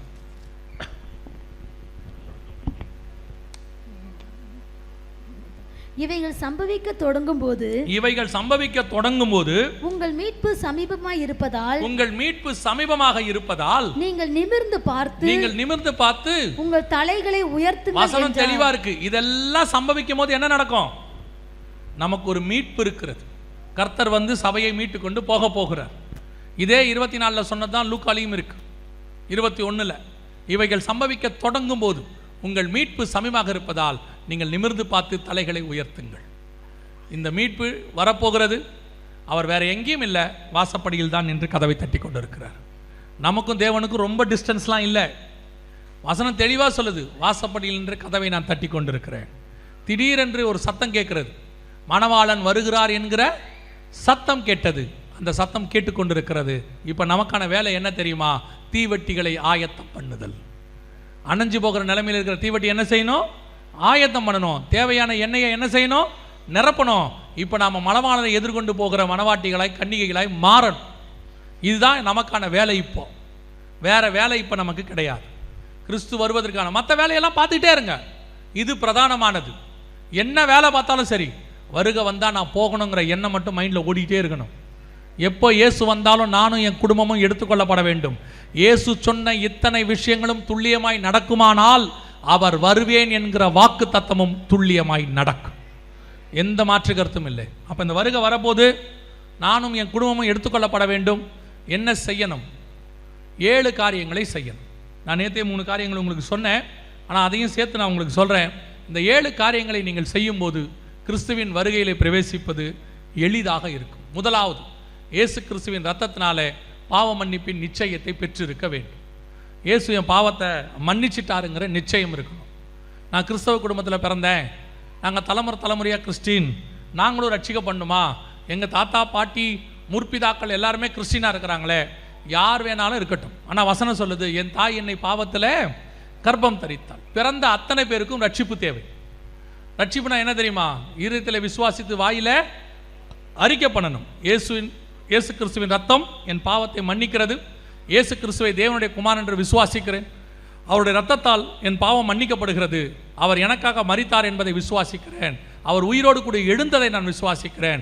அவர் திரும்பி வருவார் என்பதை நான் விசுவாசிக்கிறேன். இதான் ரட்சிப்புக்கான மூலம். இதை நீங்கள் செய்யும்போது, உண்மையாய் செய்யும்போது, உங்கள் இருதயத்தின் ஆழத்திலிருந்து செய்யும் போது உங்கள் பாவங்களை கிறிஸ்து மன்னிக்க வல்லமை உள்ளவராக இருக்கிறார். அப்பொழுது உங்களுக்குள் பாவம் மன்னிக்கப்பட்ட உடனே உங்களுக்குள் ஒரு சந்தோஷம் வரும். அதற்கு பேர் தான் இரட்சணிய சந்தோஷம். இது முதலாவது. ஒருவேளை நீங்கள் இயேசுவை ஏற்றுக்கொள்ளாதவங்களாக இருந்தால் உங்களை இயேசு அதிகமாக நேசிக்கிறார், உங்களுக்காகத்தான் இதை சொல்லி இருக்கிறார். நீங்களும் உங்கள் குடும்பமும் பாதுகாக்கும்படி, வரப்போகிற அழிவிலிருந்து தப்பிக்கும்படி கிறிஸ்து உங்களை அழைக்கிறார். இவ்வளவையும் சொன்னது இயேசு தான் சொன்னார், வேறு யாரும் சொல்லலை. இதிலிருந்து தப்பிக்கிற வழியும் இயேசு தான் சொல்லி வச்சிருக்கிறார். நீங்கள் செய்ய வேண்டியது ஒன்றே ஒன்று தான். இயேசுவே, என் உள்ளத்தில் வாரும், என் பாவத்தை மன்னியும், உம்முடைய பிள்ளையாய் என்னை ஏற்றுக்கொள்ளும். இதை மாத்திரம் நீங்கள் இறுதியின் ஆழத்திலிருந்து சொல்லுங்கள். இயேசு உங்கள் பாவங்களை மன்னிக்க வல்லமை உள்ளவராக இருக்கிறார். ரெண்டாவது, நான் ரட்சிக்கப்பட்டேன், சபைக்கு வந்துக்கிட்டு தான் இருக்கிறேன் அப்படிங்கிறவங்களுக்கு ரெண்டாவது நீங்கள் செய்ய வேண்டிய மிக முக்கியமானது, பிதா குமாரன் பரிசுத்தாவின் நாமத்தினாலே தண்ணீரில் மூழ்கி ஞானஸ்நானம் எடுக்கணும். இது வரைக்கும் தண்ணியில் மூழ்கி ஞானஸ்நானம் எடுக்காதவங்க தண்ணியில் மூழ்கி ஞானஸ்நானம் எடுக்க ஒப்பு கொடுங்க. ஏன் அப்படின்னு கேட்டால், அதுதான் வேதம் சொல்லக்கூடிய ஞானஸ்நானம். வேறு எந்த ஞானஸ்நானத்தையும் வேதம் சொல்லலை. ஞான ஸ்நானம் அப்படின்னா ஞானம் வந்த பிறகு எடுக்கிற ஸ்நானம் தான் ஞான ஸ்நானம். ஞானம் எப்போ வரும்? கர்த்தருக்கு பயப்படுதலே ஞானத்தின். கர்த்தருக்கு எப்போ பயப்படுவோம்? தீமை விட்டு விலகுதலே கர்த்தருக்கு பயப்படுகிற பயம். அப்போ ஞானஸ்நானம் எப்போ எடுக்கணும்? கர்த்தருக்கு பயந்து தீமை விட்டு விலகி பாவத்துக்கு மரித்து நீதிக்கு உயிர்த்தெழுது. இந்த ஞானஸ்நானம் எடுக்கணும். அதனால தான் பைபிள் சொல்லுது, விசுவாசம் உள்ளவனாகி ஞானஸ்நானம் பெறுகிறவனே ரட்சிக்கப்படுவான். நீங்கள் தண்ணியில் மூழ்கி ஞானஸ்நானம் எடுக்காதவங்க ஒப்பு கொடுங்க. ஏன்னா கர்த்தர் உங்ககிட்ட கேட்குற ஒரே கிரியை அதுதான், வெளியரங்கமான அடையாளம், உங்கள் கீழ்ப்படிதலுக்கான அடையாளம் அது. ஒரு சிலர்லாம் கேட்குறாங்க, ஞானஸ்நானம் எடுக்காமல் பரலோகத்துக்கு போக முடியாதா? சிலர் கேட்பாங்க, ரொம்ப ஞானமாக கேட்பாங்க, கள்ளன் ஞானஸ்நானம் எடுத்தானா அவன் பரதீசிக்கு போகலையா அப்படிம்பாங்க. கள்ளன் ஞானஸ்நானம் எடுக்கலை, அவன் பரதீசிக்கும் போயிட்டான். நீங்கள் இப்போ கல்லனை பார்க்க போகிறீங்களா, பக்கத்தில் தொங்குற இயேசுவை பார்க்க போகிறீங்களா? கள்ளன் ஞானஸ்நானம் எடுக்கலை, இயேசு எடுத்தாரா இல்லையா? நமக்கு முன்மாதிரி யாரு? இயேசு. நீங்கள் இயேசுவை ஃபாலோ பண்ணால் இயேசு மாதிரி மாறுவீங்க, கல்லனை ஃபாலோ பண்ணால் கல்லை மாதிரி மாறுவீங்க. இவன் ஏன் கல்லனை பார்க்குறானே தெரில, பக்கத்தில் இருக்கிற இயேசுவை பார்க்கலாம்ல. கல்லன் ஞானஸ்நானம் எடுக்கவில்லை, அவன் பரலோகத்துக்கும் போகவில்லை, ஆவிகள் இளைப்பாறுகிற பரதீசிக்கு தான் போனான். ஆனால் இயேசு என்ன சொன்னார்னா, ஒருவன் ஜலத்தினாலும் ஆவியினாலும் பெறவாவிடில் பரலோக ராஜ்யத்தில் பிரவேசிக்க முடியாதுன்னு சொன்னார். ஸோ தண்ணியில் மூழ்கி கண்டிப்பாக ஞானஸ்நானம் எடுக்கணும். ஒருவேளை ஞானஸ்நானம் எடுக்காமல் இது வரைக்கும் தள்ளி போட்டவங்க, இல்லை எடுக்காமல் விட்டுட்டவங்க, ஞானஸ்நானத்துக்கு ஒப்பு கொடுங்க. ஆண்டவர் வெகு சீக்கிரத்தில் வரப்போகிறார். மூன்றாவது, எபேசியர் 4:30 சொல்லுகிறது, மீட்கப்படும் நாளுக்கென்று முத்திரையான பரிசுத்த ஆவி, துக்கப்படுத்தாதிருங்கள் இருக்கு. பரிசுத்தாவின் அபிஷேகத்தை பெற்றுக்கொள்ள வேண்டும். சிலர் சொல்லுவாங்க, பரிசுத்தான அபிஷேகம்லாம் இல்லை, தேவையில்லைம்பாங்க. பரிசுத்தான அபிஷேகத்தை பெற்ற நாங்கள் சொல்லுகிறோம், பரிசுத்தாவியானவர் உண்டு. அவர்தான் சபையின் மூத்த போதகர், அவர்தான் சபையை நடத்துகிறார், அவர்தான் சபையை கற்புள்ள கன்னிகையை கொண்டு போய் தேவன் கையில் ஒப்படைக்க போகிறார். ஸோ பரிசுத்தாவின் அபிஷேகத்தை பெற்றுக்கொள்ளணும். சபையில் நடக்கிற அபிஷேகத்தில் கலந்து கொள்ளுங்க. ஒருவேளை நாங்கள் அப்படி வர முடியாது அப்படின்னு நீங்கள் சொன்னீங்கன்னா, நீங்கள் வீட்டில் யாரும் இல்லாத போது கதவை சாத்திக்கிட்டு ஜெபம் பண்ணுங்க. வசனம் தெளிவாக சொல்லுது, வாஞ்சையும் தவணமுள்ள ஆத்துமாக்களை கர்த்தர் நிரப்புகிறார் என்று வசனம் சொல்லுது. சில நேரத்தில் வீட்டுக்கு வர முடியாது, சூழ்நிலை அப்படி இருக்கும். உங்களுக்கு நான் சொல்கிறேன், நீங்கள் உண்மையாக ஜெபம் பண்ணிங்கன்னா உங்கள் வீட்டிலேயே தேவன் நிரப்ப வல்லமை உள்ளவராக இருக்கு. சபைக்கு வர முடிஞ்சவங்க இங்கே வாங்க, இங்கே நடக்கிற கூட்டத்தில் கலந்து கொள்ளுங்கள். நாலாவது மிக முக்கியமானது, அப்போஸ்தலர் நடவடிக்கைகள் 2:40 சொல்லுது, மாறுபாடான சந்ததியை விட்டு விலகி உங்களை ரட்சித்துக் கொள்ளுங்கள். நாலாவது, வேறுபாடு உள்ள வாழ்க்கை. உலகத்துக்கும் உங்களுக்கும் என்ன இருக்கணும்? வித்தியாசம் இருக்கணும். உலகம் வேறு, சபை வேறு. இன்னைக்கு நிறைய பேர் உலகம் வேறு சபை வேறுன்னா, என்ன உலகம் வேறு வேறுங்கிறீங்க? அப்போ சபைக்குள்ள லைட் இல்லையா, ஃபேன் இல்லையா, மைக் இல்லையா, அப்புறம் வந்துட்டு ஸ்பீக்கர் இல்லையா, அப்போ இதெல்லாம் உலகம் இல்லையான்னு கேட்குறாங்க. சில ஆட்கள் ஏன் இப்படி இருக்கிறாங்கன்னு தெரியல. நாம் உலகம்னு எதை சொல்கிறோன்னே அவங்களுக்கு புரிய மாட்டேங்குது. வசனம் தெளிவாக சொல்லுது, கண்களின் இச்சை, ஜீவனத்தின் பெருமை, மாம்சத்தின் இச்சை, இவைகளெல்லாம் உலகத்தினால் உண்டானவைகள். இங்கிருந்து வந்துச்சு. நாம் எதை சொல்கிறோம்? கண்களின் இச்சையை சொல்கிறோம். உடனே இவங்க கண்களின் இச்சைனா என்ன, பாவத்தை சொல்கிறீங்களா? இல்லை. சினிமா நடிகை ஒரு ட்ரெஸ் போடுறான், அதே மாதிரி போடணும்னு உனக்கு ஆசை வருது இல்லை, அதுக்கு பேர் தான் கண்களின் இச்சை. சினிமா நடிகை ஒரு மாதிரி முடிய அலங்காரம் பண்ணுறா, அதே மாதிரி எனக்கும் பண்ணணும்னு தோணுது இல்லை, அதுக்கு பேர் தான் கண்களின் இச்சை. நீங்கள் உங்கள் முடிய உங்களுக்கு ஏற்ற மாதிரி அலங்காரம் பண்ணிங்க, இங்கே யாரும் வேணாம்னு சொல்லலை. சினிமா நடிகனை பார்த்து செய்யாதீங்க, உலகம் செய்கிறத பார்த்து செய்யாதீங்க. உங்களுக்கு எது சரின்னு தெரியுதோ அதை ஆண்டவர் சொல்லுவார், அதை செய்யுங்க. உங்களுக்கு ஒன்று சொல்லியிருப்பார், அதை நீங்கள் செய்யுங்க. உங்களை யாரும் இங்கே குற்றப்படுத்த போகிறதே இல்லை. நிறைய பேர் என்ன செய்கிறான், 6 மாதத்துக்கு ஒரு டிசைனில் இருக்கிறான், திடீர்னு பார்க்குறான் மீசை எல்லாமே ஒரு தாடி மட்டும் வச்சுருக்கான். இது யார் டிசைன்னு தெரில. அப்புறம் பார்க்குறோம் மீசையும் இல்லை தாடியும் இல்லை, கிருதா மட்டும் இவ்வளோ தூரம் இருக்குது. இது என்ன டிசைன்னு தெரில. திடீர்னு பார்க்குறோம் சுற்றி முடியல, தலைக்கு மேலே மட்டும் இருக்குது. அது என்ன டிசைன்னு தெரில. அப்புறம் கொஞ்ச நாள் கழித்து பார்க்குறோம் மொத்தம் கொட்டி போகுது. அது என்ன டிசைன்னு தெரில. இப்போ நீங்கள் இதெல்லாம் எதை பார்த்து செஞ்சீங்க? பைபிளை பார்த்து செஞ்சீங்களா? இல்லை இல்லை, உலகத்தை பார்த்தானே செஞ்சீங்க. அதைத்தான் உலகங்கிறோம். நாங்கள் இங்கே அப்கிரேட் ஆகிறத உலகம் நாங்கள் சொல்லலை. இப்போ பைபிளே பிரிண்டட் வெர்ஷன், இதை உலகம் நான் சொல்கிறோம். ஒரு காலத்தில் தோல் சுருளில் இருந்துச்சு, கல்லில் இருந்துச்சு, இன்னைக்கு மாறி பிரிண்டட் வெர்ஷன், இதோ இப்போ டிஜிட்டல் வெர்ஷன். இதை நாங்கள் என்ன உலகம் வேணாம் நான் சொல்கிறோம். இது உலகம் அல்ல. ஆனால் இதுக்கு ஏற்ற மாதிரி வசனத்தை மாற்றக்கூடாது. இப்போ பாருங்க, தோலாக இருக்கட்டும், கல்லாக இருக்கட்டும், பிரிண்டடாக இருக்கட்டும், வசனம் மாறவே இல்லைல்ல. வசனம் அப்படியே இருக்குல்ல. அதைத்தான் நாங்கள் சொல்கிறோம். எல்லாம் மாறட்டும், நீ மாறாத. உனக்குள்ள இருக்கிற தேவன் மாறாதவர். நீ வாசிக்கிற வசனம் மாறாதது. நீ தேவ சாயலாய் படைக்கப்பட்டவன், நீயும் அப்படியே இரு என்று சொல்லுகிறோம். நீ உலகத்தின் சாயலுக்கு மாறாத. 2 சாயல் தான். மனுஷனை படைக்கும் போது வசனம் சொல்லுது, தேவ சாயலாகவும் தேவ ரூபத்தின்படி மனுஷனை படைத்தார். 5ஆம் அதிகாரம் 1ஆம் வசனம் 2ஆம் வசனம் சொல்லுது, ஆதாம் தன் சாயலாய் ஒரு குமாரனை பெற்றான். தேவ சாயல் போய் ஆதாம் சாயல் வந்துருச்சு. இப்போ நம்ம ஆதாம் சாயல்ல வந்தவங்க, நம்ம தாய் தகப்பன் சாயல்ல வந்தவங்க, இந்த சாயல்ல இருந்து தேவ சாயலுக்கு மாறும்படி கர்த்தர் அழைத்திருக்கிறார். அவ்வளவுதான். ரோமர் 8:29 அதுதான் சொல்லுது, குமாரனின் சாயலுக்கு ஒப்பாய் இருக்கும்படி அழைத்திருக்கிறார். நீங்க இன்னும் உலகத்தின் சாயலுக்கு மாறிக்கிட்டே இருக்கிறீங்க. அதுதான் சபைக்குள்ள வரக்கூடாது. வாலிபர்கள் கோச்சுக்கிறான், என்ன நீங்க இதை பத்திலாம் சொல்றீங்க? இன்னைக்கு அவனை பார்க்குற, நேத்து சபைக்குள்ள இருந்தவன் வேற ஒரு சினிமா நடிகை மாதிரி இருந்தான், இன்னைக்கு இருக்கிறவன் இன்னைக்கு இருக்கிற சினிமா நடிகை மாதிரி இருக்கிறான், நாளைக்கு வரவன் வேற ஒரு சினிமா நடிகை மாதிரி இருப்பான். இதைத்தான் நாங்கள் உலகம்னு சொல்கிறோம். நீ டீசெண்டாக ட்ரெஸ் பண்ணிட்டு அழகாக வரதை நாங்கள் இங்கே குற்றமாகவே சொல்லலை. நாங்கள் எப்பவும் எதை சொல்கிறோம்? டீசெண்டாக இரு, உன்னை அழகாக தான் இருக்க சொல்கிறோம். அலங்கோலமாக மாற்றிக்கிட்டு அவன் திரியிறான், அவனை மாதிரி நீயும் அலங்கோலமாக மாற்றிட்டு திரியாதேங்கிறோம். உங்களை நாங்கள் என்ன டிக்டேட்டர்ஷிப்லையா நடத்துகிறோம்? யோசித்து பாருங்க. ஒரு மிலிட்ரியில் போனால், நாட்டை பாதுகாக்கிற மிலிட்ரிக்கு போனால், அவன் மொத்த முடியும் வெட்டி விட்டுறான். ஆசையாக வளர்த்த முடியும் மொத்தத்தையும் வெட்டி விட்டுறான். நீங்கள் இஷ்டப்படி சாப்பிட முடியாது. அவன் சொல்கிற நேரத்துக்கு ஏந்திரிக்கணும், அவங்க சொல்கிற நேரத்துக்கு எக்ஸசைஸ் பண்ணணும், அவங்க சொல்கிற இடத்துல பனியோ மழையோ வெயிலோ போய் நிற்கணும்.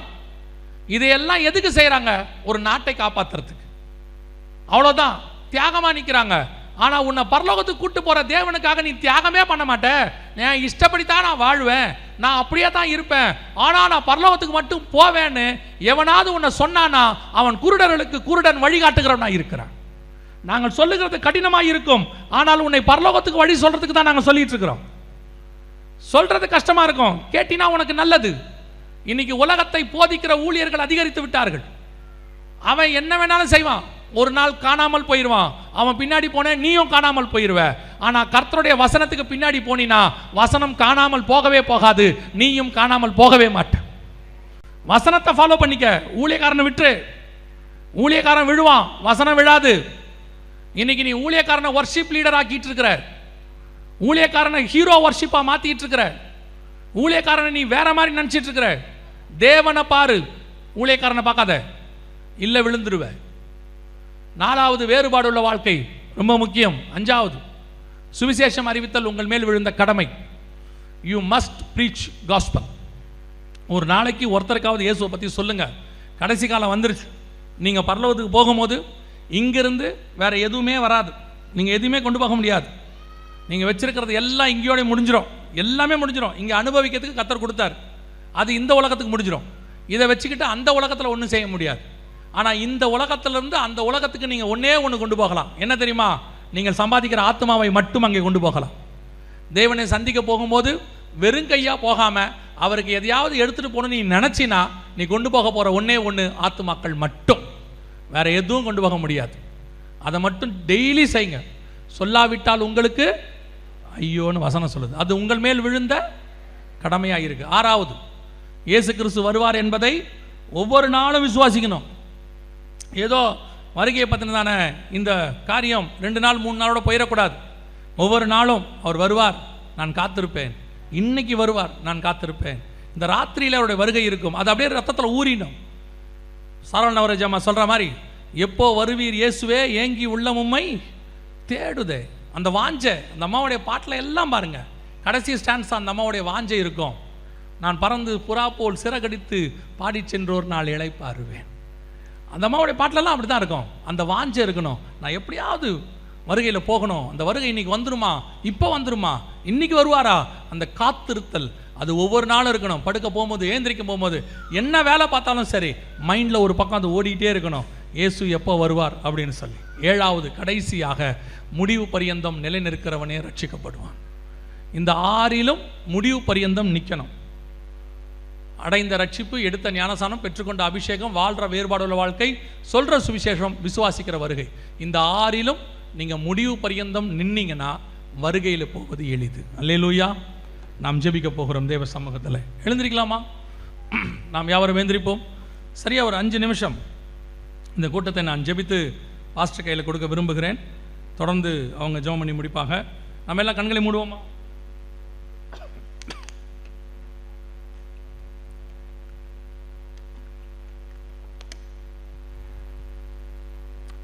எல்லாம் கண்களை மூடுவோம். ஒரே ஒரு நிமிஷம் மாத்திரம் எல்லாம் கண்களை மூடி, எதுவுமே இப்போ செய்ய வேணாம். ஒரே ஒரு நிமிஷம் கண்களை மூடி உங்களை ஆராய்ந்து பாருங்கள். 1 கொரிந்தியர் 11 சொல்லுகிறது, நாம் எப்பவும் கேட்குற வசனம் தான், நம்மை நாமே நிதானித்து அறிந்தோமானால் நாம் நியாயம் தீர்க்கப்படுவோம். நமக்குள்ள சுயநீதி வேணாம், நான் போயிடுவேங்கிற கன்ஃபர்மேஷன் வேணாம். உங்களுக்கு தெரியும் நீங்கள் இங்கே எதில் விழுந்திருக்கிறீங்கன்னு, இல்லை எதில் இன்னும் தூரமாக இருக்கிறீங்கன்னு.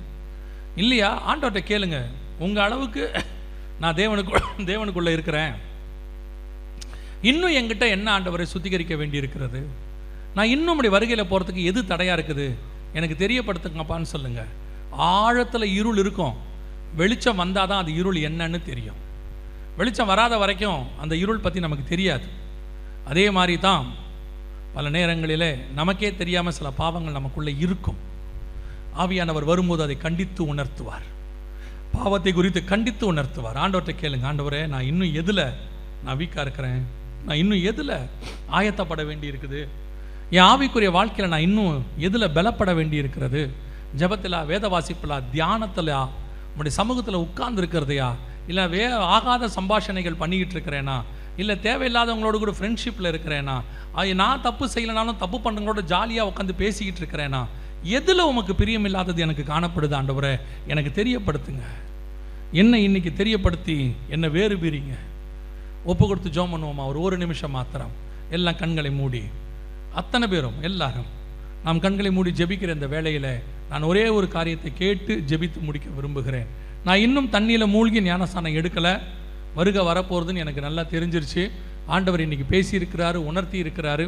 இந்த கைவிடப்பட்ட கூட்டத்தில் நானோ என் குடும்பமோ இருக்க விரும்பலை, நாங்கள் வருகையில் போக விரும்புகிறோம். நான் ஞானஸ்தானத்துக்கு என்னை ஒப்பு கொடுக்குறேன், நான் குழந்தையில எடுத்தேன், ஞானஸ்தானம் இல்லைன்னு எனக்கு தெரிஞ்சிருச்சு, நான் இந்த ஞானஸ்தானத்தை தண்ணியில் மூழ்கி எடுக்க விரும்புகிறேன் அப்படின்னு சொல்கிறவங்க இருந்தால் உங்கள் வலது கரத்தை உயர்த்துங்க, நான் உங்களுக்காக ஜெபிக்க விரும்புகிறேன். ஞானஸ்தானத்துக்கு ஒப்பு கொடுக்குறவங்க யாராவது இருக்கிறீங்களா? எல்லாம் மற்றவங்களாம் கண்களை மூடி இருப்போம். ஞானஸ்தானத்துக்கு ஒப்பு கொடுக்குறவங்க மாத்திரம் உங்கள் கரங்களை உயர்த்துங்க பார்ப்போம். வேறு யார் இருக்கிறீங்க? நல்ல கரங்களை உயர்த்துங்க. கண்களை மூடுவோம், நம்ம ஜெபம் பண்ண போகிறோம்.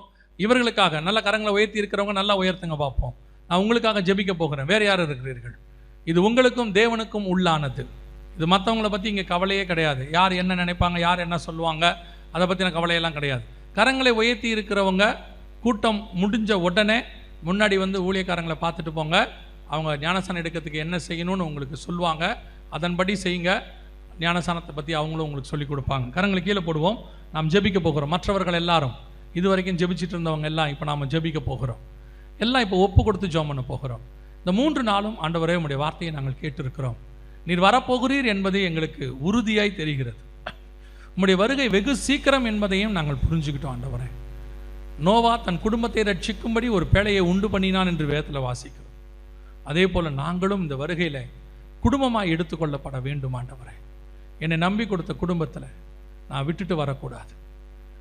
நாங்கள் குடும்பமாக எடுத்துக்கொள்ளப்பட வேண்டும். அது மாத்திரமல்ல, எங்கள் கூட படிக்கிறவங்க, வேலை பார்க்குறவங்க, சொந்தக்காரங்க, இவங்களுக்கெல்லாம் ஒரு தடவையாவது இந்த இயேசுவை நான் சொல்லிடணும். ஒருவேளை அவங்க இயேசுவை அறியாமல் செத்துட்டா அவங்க நரகத்துக்கு போயிடுவாங்க. நான் இந்த இயேசுவை அவங்களுக்கு சொல்லிடணும். எனக்கு ஒரு வாய்ப்பு ஏற்படுத்தி கொடுங்க. நான் இன்னிலிருந்து அப்படி ஒரு தீர்மானம் எடுக்க போகிறேன். நான் இயேசுவை பற்றி சொல்ல போகிறேன், ஒருத்தருக்காவது சொல்ல போகிறேன், ஜெபம் பண்ணிட்டு நான் போய் சொல்ல போகிறேன். கர்த்தர் எனக்கு வாசலை திறந்து கொடுப்பார். அப்படி தீர்மானம் எடுக்கிறவங்களும் உங்கள் கரங்களை ஆண்டவருக்கு நேராக உயர்த்துங்கள். நாம் ஜெபிக்க போகிறோம். உங்கள் குடும்பத்துக்காகவும் சுவிசேஷத்துக்காகவும் ஒப்பு கொடுத்து ஜெபிக்கிறவங்க எல்லாம் உங்கள் கரங்களை தேவனுக்கு முன்பாக உயர்த்துங்க. நாம் ஜெபிக்க போகிறோம். எல்லா கண்களை மூடி ஊக்கமாக நாம் ஜெபிக்கலாமா? எல்லாம் ஒப்பு கொடுத்து உங்கள் குடும்பத்துக்காக ஜெபம் பண்ணுங்க. ரட்சிக்கப்படாமல் கணவன் இருந்தால், மனைவி இருந்தால் ஒப்பு கொடுங்க. ஆண்டவரே, என் குடும்பம் ரட்சிக்கப்படட்டோம்ப்பா. பிள்ளைகள் ஒருவேளை ரட்சிக்கப்படாமல் தேவனை விட்டு தூரமாக இருந்தாங்கன்னா ஒப்பு கொடுத்து ஜெபம் பண்ணுங்க. ஆண்டவரே, என் பிள்ளைகள் ரட்சிக்கப்படட்டும். ஆண்டவரே, கைவிடப்பட்டத்தில் என் குடும்பத்தில் ஒருத்தர் கூட இருந்துடக்கூடாது. ஆண்டவரே, என் குடும்பத்திலேருந்து ஒரு ஆத்மா பாதாளத்துக்கு போயிடக்கூடாது. தகப்பனே, ஆண்டவரே, எங்கள் ஆத்மாவை பாதாளத்துக்கு தப்புவிக்கிறவர் நீர். ஆண்டவரே, எப்படி ஆகிலும் நாங்கள் குடும்பமாக எடுத்துக்கொள்ளப்படணும். ரட்சிக்கப்படாத என் பிள்ளைக்குள்ள இன்னைக்கு கல்வாரியின் காட்சி கடந்து வருவதாக, ரட்சிப்பின் அனுபவம் வருவதாக. நீங்கள் நினச்சா ஒரு ராத்திரியில் யாரையும் மாற்ற முடியும் ஆண்டவரே. ஒரு நாள் ராத்திரியில் மனுஷ இருதயத்தை நேபுகாத்நேச்சாருக்கு கொடுக்க முடியும் ஆண்டவரே. ஒரு நாள் ராத்திரியில் என் பிள்ளையை உம்மால் மாற்ற முடியும் ஆண்டவரே. ஒப்பு கொடுத்து ஜெபம் பண்ணுங்க. கர்த்தர் செய்ய வல்லவர், உங்கள் நிமித்தம் செய்ய வல்லவர். கர்த்தராகிய இயேசு கிறிஸ்துவை விசுவாசி, அப்போது நீயும் உன் வீட்டாரும் ரட்சிக்கப்படுவீர்கள் என்று வேதம் சொல்லுகிறது. கர்த்தர் செய்ய வல்லமை உள்ளவராக இருக்கிறார். எப்பேற்பட்டவர்களையும் கர்த்தர் ரட்சிப்பார். எந்த சவுலையும் பவுலாய் மாற்ற அவரால் முடியும். கர்த்தர் செய்ய வல்லது, யாரும் தடுக்க முடியாது. உங்கள் குடும்பத்தை நானும் என் வீட்டாருமோ வென்றால் கர்த்தரையே சேவிப்போம் என்கிறதான அந்த வாக்கு தத்தத்தை கர்த்தர் நிறைவேற்றி கொடுப்பார். ஒப்பு கொடுத்து ஜெபம் பண்ணுங்க பார்ப்போம். கரங்களை உயர்த்தி, சர்வ வல்லமை உள்ள எங்கள் தகப்பனே, கரங்களை உயர்த்தி ஜெபித்துக் கொண்டிருக்கிற ஒவ்வொருத்தருக்காய் நாங்கள் ஜெபிக்கிறோம். கிருபை உள்ள கரத்தில் தாழ்த்துகிறோம். எப்படியாகிலும் உடைய வருகையில் எடுத்துக்கொள்ளப்பட ஆண்டவரே, அவர்களுக்கு விரோதமாய் போராடுகிற, தடுக்கிற, அவர்களை மோசம் போக்க நினைக்கிற, பின்மாறி இழுக்க பார்க்கிற ஒவ்வொரு காரியத்தையும் இயேசுவின் நாமத்தினால கடிந்து அப்புறப்படுத்துகிறோம். கர்த்தருடைய வல்லமை உள்ள கரம் அவர்களை மூடிக்கொள்வதாக, செட்டைகளின் மறைவிலை வைத்து பாதுகாத்துக் கொள்வீராக. நீர் வருமளவும் ஆண்டவரே, குடும்பமாய் பாதுகாக்கப்படுவார்களாக. எங்க திருச்சபைக்குள்ள காலை வச்ச ஒருத்தர் பாதாளத்துக்குள்ள கால் வைக்கவே கூடாது தகப்பனே. எங்களை தாண்டி ஒரு ஆத்மா பாதாளத்துக்கு போயிடக்கூடாது தகப்பனே. தேவனாகிய கர்த்தர் நீர் எங்களுக்கு கிருபை பாராட்டும்படி நாங்கள் ஜெபிக்கிறோம். இந்த மகிமையுள்ள கரத்தில் ஒவ்வொருத்தரையும் தாழ்த்துகிறோம். விசேஷமாக ஸ்நானத்துக்கு ஒப்பு கொடுத்தவர்களுக்காய் ஸ்தோத்திரம். சீக்கிரத்தில் எடுக்க கர்த்தர் கிருபை பாராட்டும். அவர்கள் நிமித்தம் பரலோகத்தில் மிகுந்த சந்தோஷம் உண்டானதுக்காய் நன்றி ஆண்டவரே. இந்த கூட்டத்தை நடத்தின நம்முடைய ஊழியக்காரருக்காக, அவர் குடும்பத்திற்காக, உழைத்தவர்களுக்காக, ஒத்துழைத்தவர்களுக்காக, ஜெபித்தவர்களுக்காக, கொடுத்தவர்களுக்காக ஒவ்வொருத்தரையும் கர்த்தர் ஆசீர்வதிப்பீராக. மகிமையுள்ள கரத்தில் தாழ்த்துகிறோம். எங்கள் ஆண்டவர் இயேசுவின் நாமத்தில் ஒப்பு கொடுத்து ஜெபிக்கிறோம். எங்கள் ஜீவனுள்ள நல்ல பிதாவே.